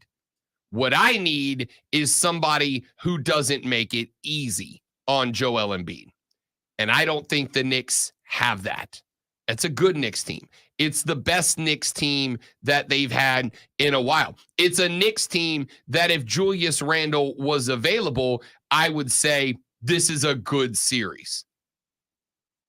If Joel Embiid was not banged up for the majority of the year, the 76ers would be in the 2 spot, or at worst, maybe the 3 spot. The only reason they are here is because Embiid was out most of the year. He did not become available until the very end of the year. And I suspect that had they known that the difference was going to be the last game of the year, they probably would have dressed Embiid and had him play that last game of the year, even if only minimum minutes. I think that would have been a big deal. I'm going to take the Sixers, the 7 seed, to upset the 2 seed New York Knicks. The 3 seed Milwaukee Bucks are taking on the 6 seed Indiana Pacers. I like this Pacers team a lot, but very similar to what we said earlier when we were talking up in the West, when we talked about the Oklahoma City Thunder.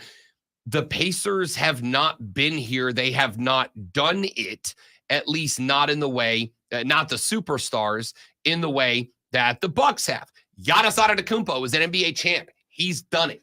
Dame Lillard has been in the playoffs in years gone by. How important is Dame Lillard? Dame Lillard leaves the Portland Trailblazers. They instantly become one of the worst teams in the National Basketball Association. The guy does not get the credit for being as good as he is, that he, in my ever so humble yet frequently correct opinion, freaking deserves. However, the Pacers do have some vets. Miles Turner, Pascal Siakam. They've got some vets on this team. They've got a little bit of depth. Guys like Obi Toppin or Ben Shepherd, they're a little deeper in the depth chart. They can make an impact. It's a good bench. And on top of that, Giannis Antetokounmpo is likely going to miss at least the first game, maybe the first 2 games of this series. The good news for Milwaukee is that these 2 first games are at home. Game number 1 is Sunday. Game number 2 is at Milwaukee on next Tuesday. The problem is, without Giannis Antetokounmpo, you can, even if you were the Pacers, expand your defense, play out wide. Look, if Dame is knocking down trays from the timeline, that's just what happens. Without Giannis, I'm not real scared of this Milwaukee Bucks team. If Giannis misses, here's my caveat. I'm going to be a wuss here. If Giannis misses 2 games, Indiana wins this series in 7. If Giannis misses 1 or fewer games, Milwaukee wins this series in 6. There's my caveat.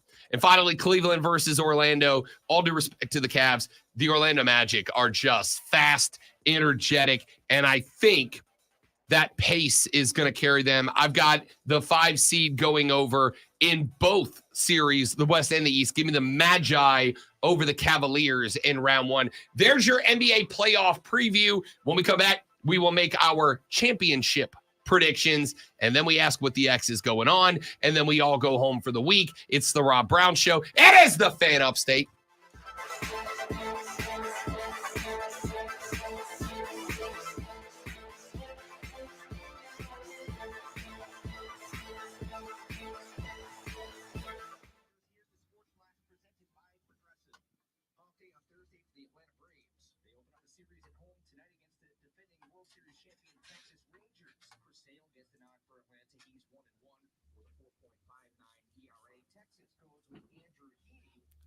Andrew Heaney.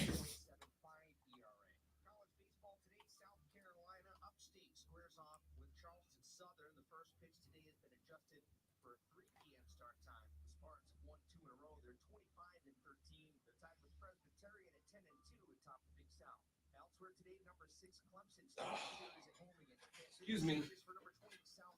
2 minutes.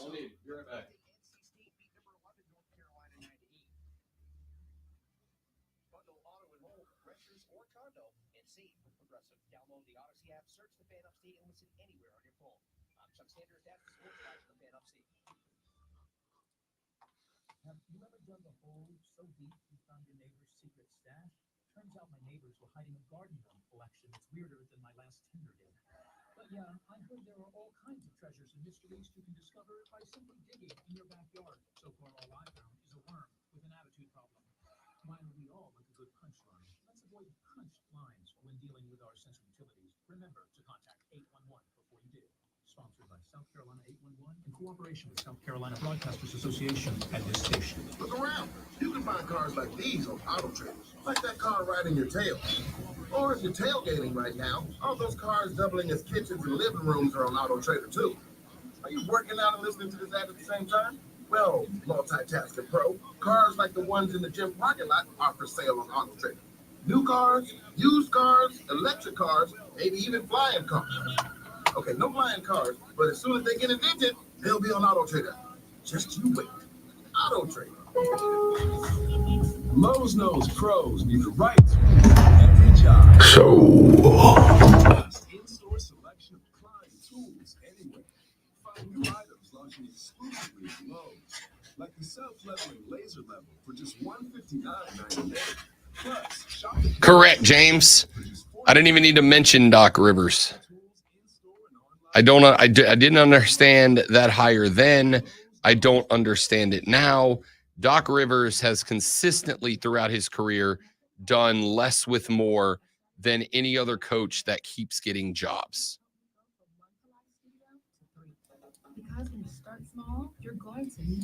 Doc Rivers is the Angel Hernandez of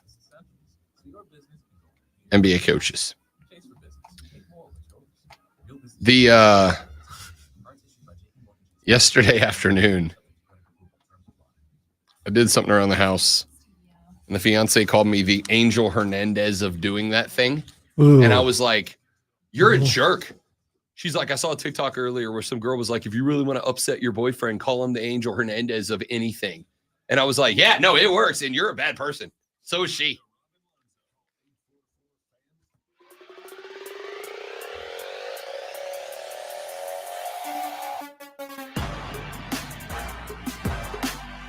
It was brought up during the break that the Milwaukee Bucks have one major other obstacle that they have to overcome.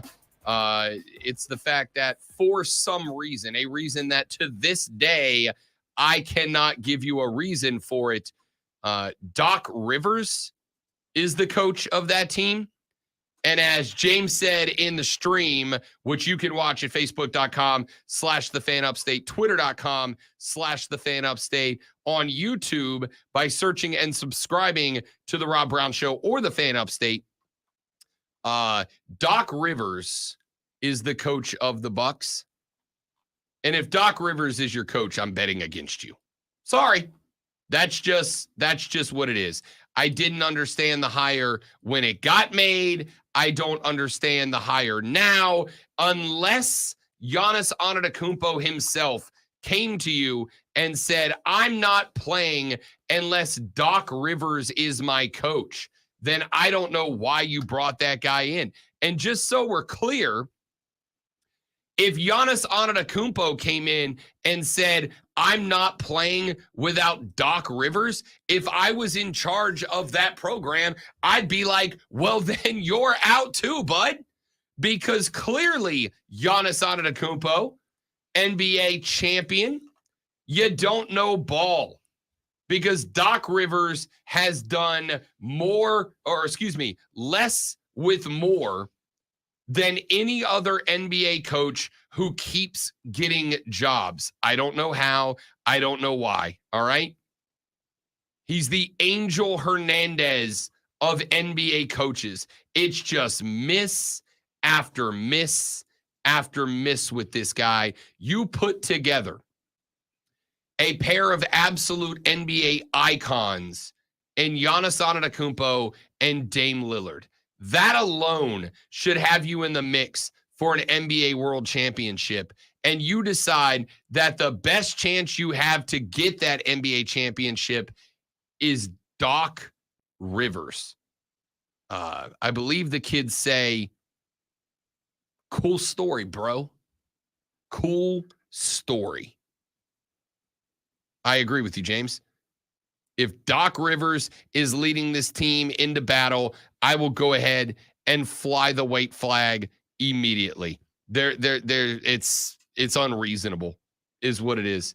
It's illogical. It's unreasonable. It makes no damn sense at all. So let's go ahead and lock in our NBA championship predictions, prognostications, and do so now. Let's go in the West first. The West, of course, going to contain your number 1 seed. That is the Oklahoma City Thunder. You have the 2 seed, your reigning defending undisputed champions from last year, pardon me. The Denver Nuggets are the 2 seed.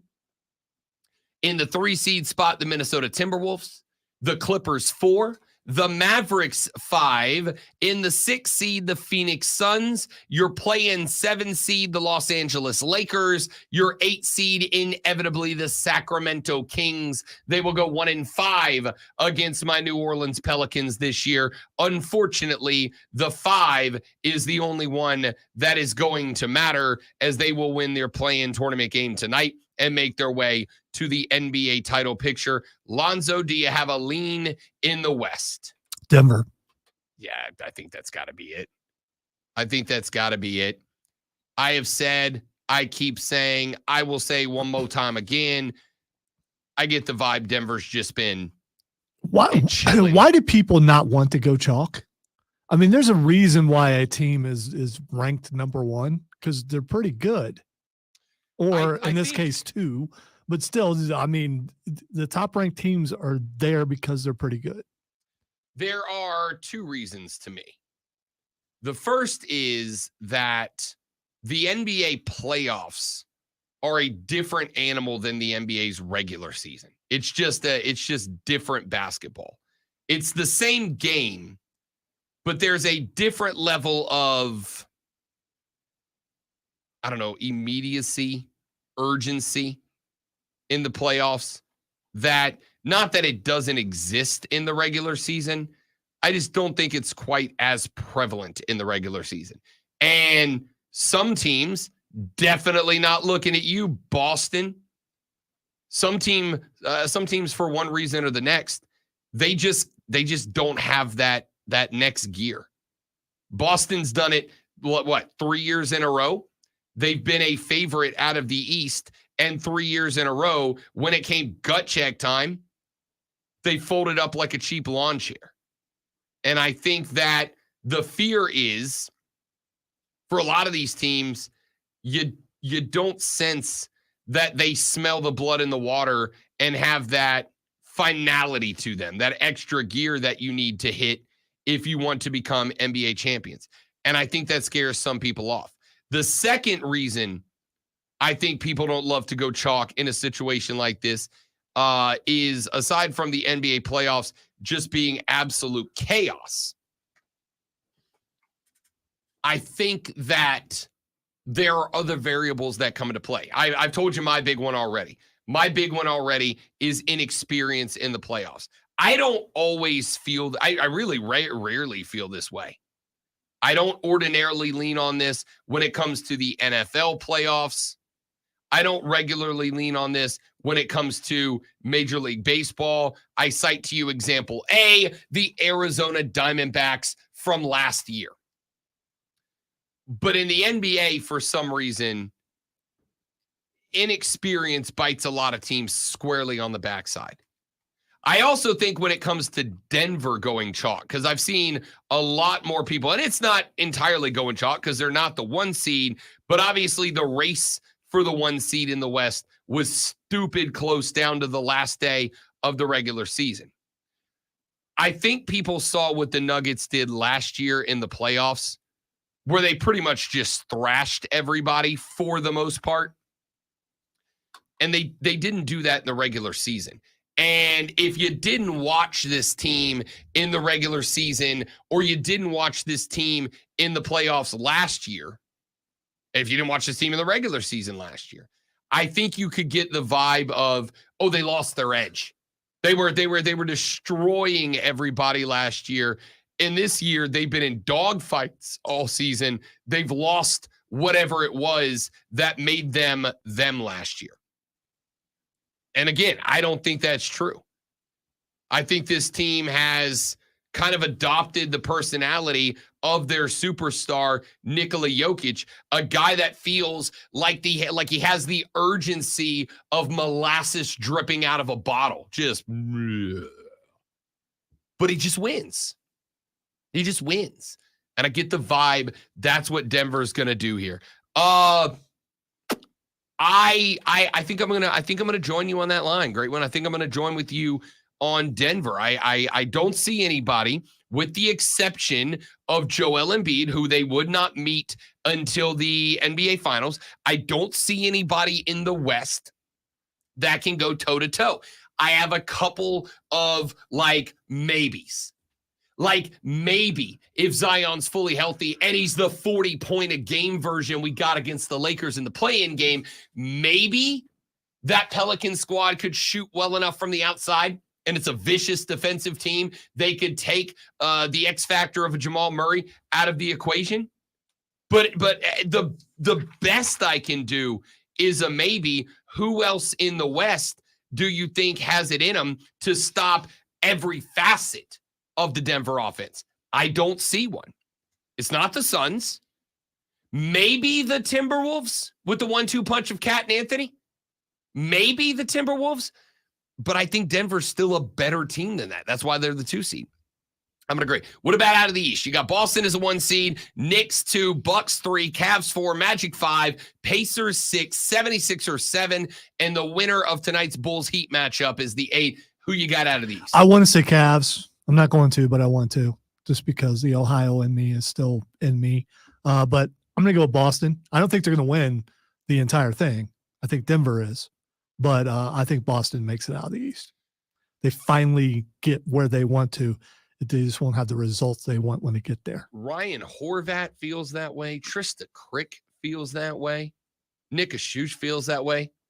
The whole BetMGM Tonight team said the same thing. And I'm in line with those guys when it comes to Tiger, when it comes to all this. You are. Yeah, you know. I went on that show Wednesday night, and that we this is what we were doing. We were picking our NBA winners of round 1. We were picking our NBA winners of the NBA title.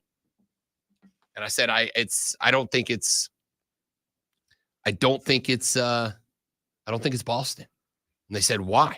And I said, because y'all have been telling me it's Boston for the last 3 years in a row, and it's never Boston. It to me is kind of the opposite, the same thing, but the opposite of Denver, right? People aren't picking Denver because last year Denver was ransacking everybody, and this year in the regular season they didn't. And so people go, oh, they lost their edge. I feel like Boston is the same thing, but the mirror image of it. Everybody looked at this Boston team and how they devastated the Eastern Conference in the regular season, and people are going, obviously they're by far and away the best. And they're ignoring the fact that they've been the best or one of them for half a decade now and have not made it over the hump. I don't know why I would suddenly trust them to do it here. But that's just me. That's just me. Trends are important. I am going to go out of the East. I've kicked this one back and forth a lot. I'm sorry. I'm going to go the opposite of chalk. I'm going to go Philly. I'm going to go to the 76ers. I think they've got the talent on the outside to go toe-to-toe with anybody, and I'm picking the 76ers for the same reason that I'm picking the Denver Nuggets. The man on the inside, Joel Embiid, has got a point to prove. Texas said Lakers will beat the Nuggets. Porter upset about his brother and will crumble. I mean, listen, if Porter was Jokic, if it was Jonte Jokic that got bounced from the league, maybe I could follow that. But at the end of the day, even if not Jonte Porter, even if Bobby Porter is cracked up about this, Lonzo, who's that big man in the middle for the Denver Nuggets? That would be Jokic. Yeah, I'm going to bet on that guy.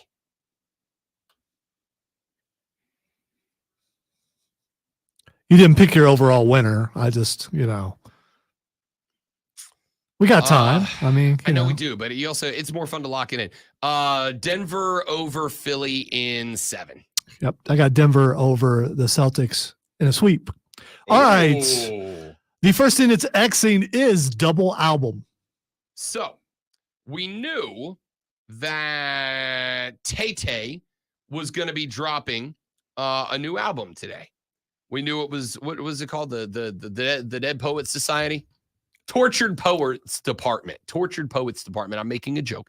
However, apparently, Tay-Tay decided that she was going to grace the masses, not with one album today, but with 2 albums today, dropping a pair of them on a unsuspecting but very energetic American fan base. Soon as this show is over, Zoe and I will make our way to the Fortress of Nerditude. We will turn off everything but one speaker, and Zoe and I will be throwing a Taylor Swift listening party. I don't know. There may be something else that might deter that.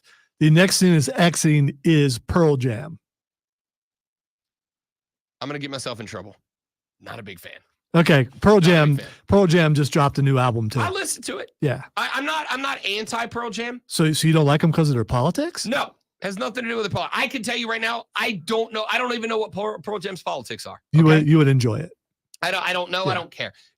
Okay, listen. I think it is quite silly to say shouldn't have politics in music. My guy, 90% of politics or of music is politics. By the way, that's fine. I didn't say anything. I said you would like their politics. I don't care about scratch that. If you make politics part of your music, then yes, I'm going to care about your politics, because if you sing about politics I don't like, I'm probably not going to get super big into your stuff. If you that's why I was surprised that you're not a Pearl Jam fan. Look, at the end of the day, I gotta be a fan of your music to be a fan. I'm not anti Pearl Jam. I don't know if I just missed the window for Pearl Jam. So you just not like grunge? I mean, no, I liked grunge a lot. Okay, all right. It's just like I said, I can't tell you why Pearl Jam never made so it. You didn't like Jeremy, you didn't like I'm Still Alive, you didn't, I'm still alive. Like, it's always been in the atmosphere. No, it's not much that different than Creed. It's always been in the atmosphere of Rob Brown. They just never clicked as a band that I went out of my way for. I'll listen to them. If somebody turns on Pearl Jam, I'm not like, oh God, I hate this crap. It's just as a band, because there's a lot of grunge I do like. They just never. And also, are they grunge? Will we say grunge? They came out during the grunge. I think they were known as grunge. I mean, grunge doesn't exist anymore. So I guess they're just rock, but that's when they came out, and they were always known to me as a grunge band. That's and I'm fair. pretty sure they were referred as that. All right. The next thing it's Xing is Superman. If Rob Brown's voice was a band, it would be Pearl Jam. Possibly. I don't know. I think I'm okay with it. He actually sings a lot higher than you think. So I don't know. Maybe. You're not wrong. Yesterday was Superman Day, by the way, and we missed it because I messed up X at the end of the day. Unbelievable. But it's still trending. All right. And finally. By the way, I saw a comment yesterday where Superman gives Atlas a break from holding up the world. And it's the first time in a long time, I was in my feels for a minute. Dude, that's kind of awesome. It was good. that- Dude. He gives Atlas a break because, Atlas was tormented to carry the weight of the world on his shoulders by Zeus, and he could not take a break from anyone who was unwilling to bear the sacrifice. And Superman gives him a break, and Atlas just disappears. Superman freaks out. Atlas comes back. He took his break to go allow his daughter to walk his daughter down the aisle, and Superman thought he left him there, but was willing to hold that burden. It was one of the best comic books panels I've read in a long time. Oh, that's cool. Finally, Matt Hardy is acting. So Matt Hardy's been putting out a bunch of stuff this week, like teasers about him He's- connected to the Wyatt family. He says he's just doing it to get attention. He is not a member of the Wyatt family. He's a free agent, though. That's exactly what I would say if I was in the Wyatt family. How Won't do you work. know a Wyatt family without Wyatt? We'll see. That's it for us. Y'all have a lovely weekend. I appreciate you being here. Thank you so much for being a part of our little community. Don't drink and drive. I'll punch you in the face. We'll see you back here Monday on another edition of the Rob Brown Show in the Fan Upstate. Later. Yeah!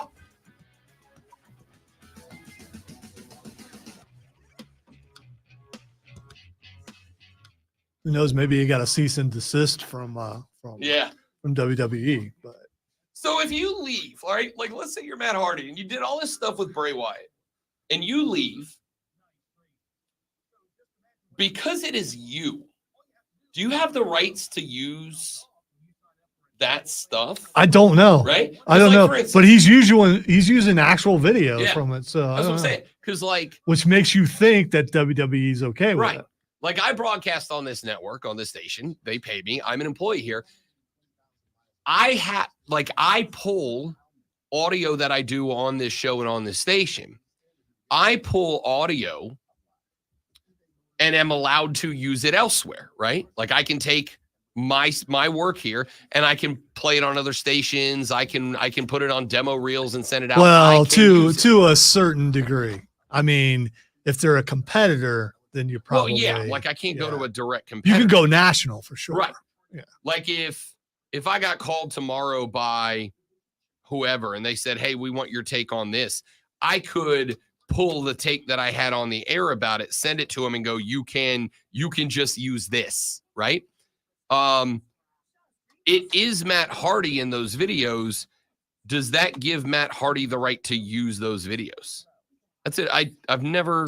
Depends on if the name that he was using at the time is copywritten. I mean, there's Also a lot of things in there. But the fact that he's been allowed to use it makes the speculation stronger because, okay, they wouldn't allow that if he wasn't going to be there. That's what I think people think. The videos that he's posted, and obviously makes sense, have utilized the broken Matt Hardy character, which he has used across multiple promotions, right? He used it in WWE. I think he used it in TNA. He used it in AEW very briefly. Like he owns that character. So does he have the right to use it, or is it like still WWE? I don't know. That's a great question.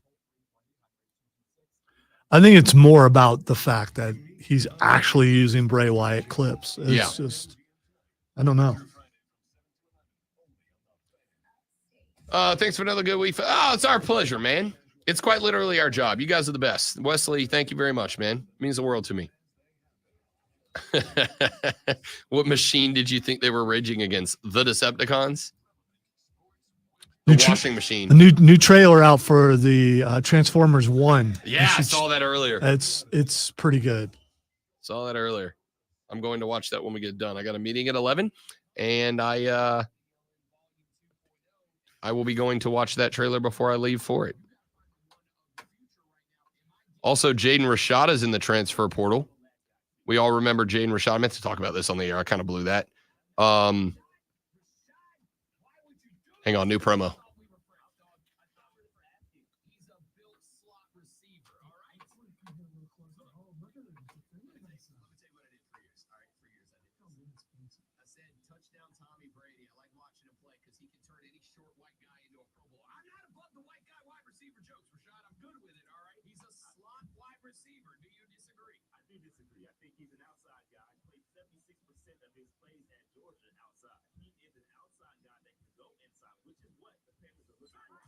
Thank you for not including him calling me lazy. I did. I took that out. I did take that out. Him disagreeing with you is one thing. Him him busting you hard, which you did do. Yeah, he I brought an elbow on me took that yesterday. out. He brought an elbow on me yesterday. He did. Oh, man. All right, dudes and dudettes, we got stuff to do. Thank you guys for being here. We appreciate it. You're all spectacular people. Have a lovely weekend. Sunday, Greenville Greenville Swamp Rabbits at home. ECHL playoff round 1 against Orlando. I will be working that game and Monday nights. So come out to the well and watch some hockey. Y'all have a great one. See you back here Monday. Have a great weekend. Goodbye.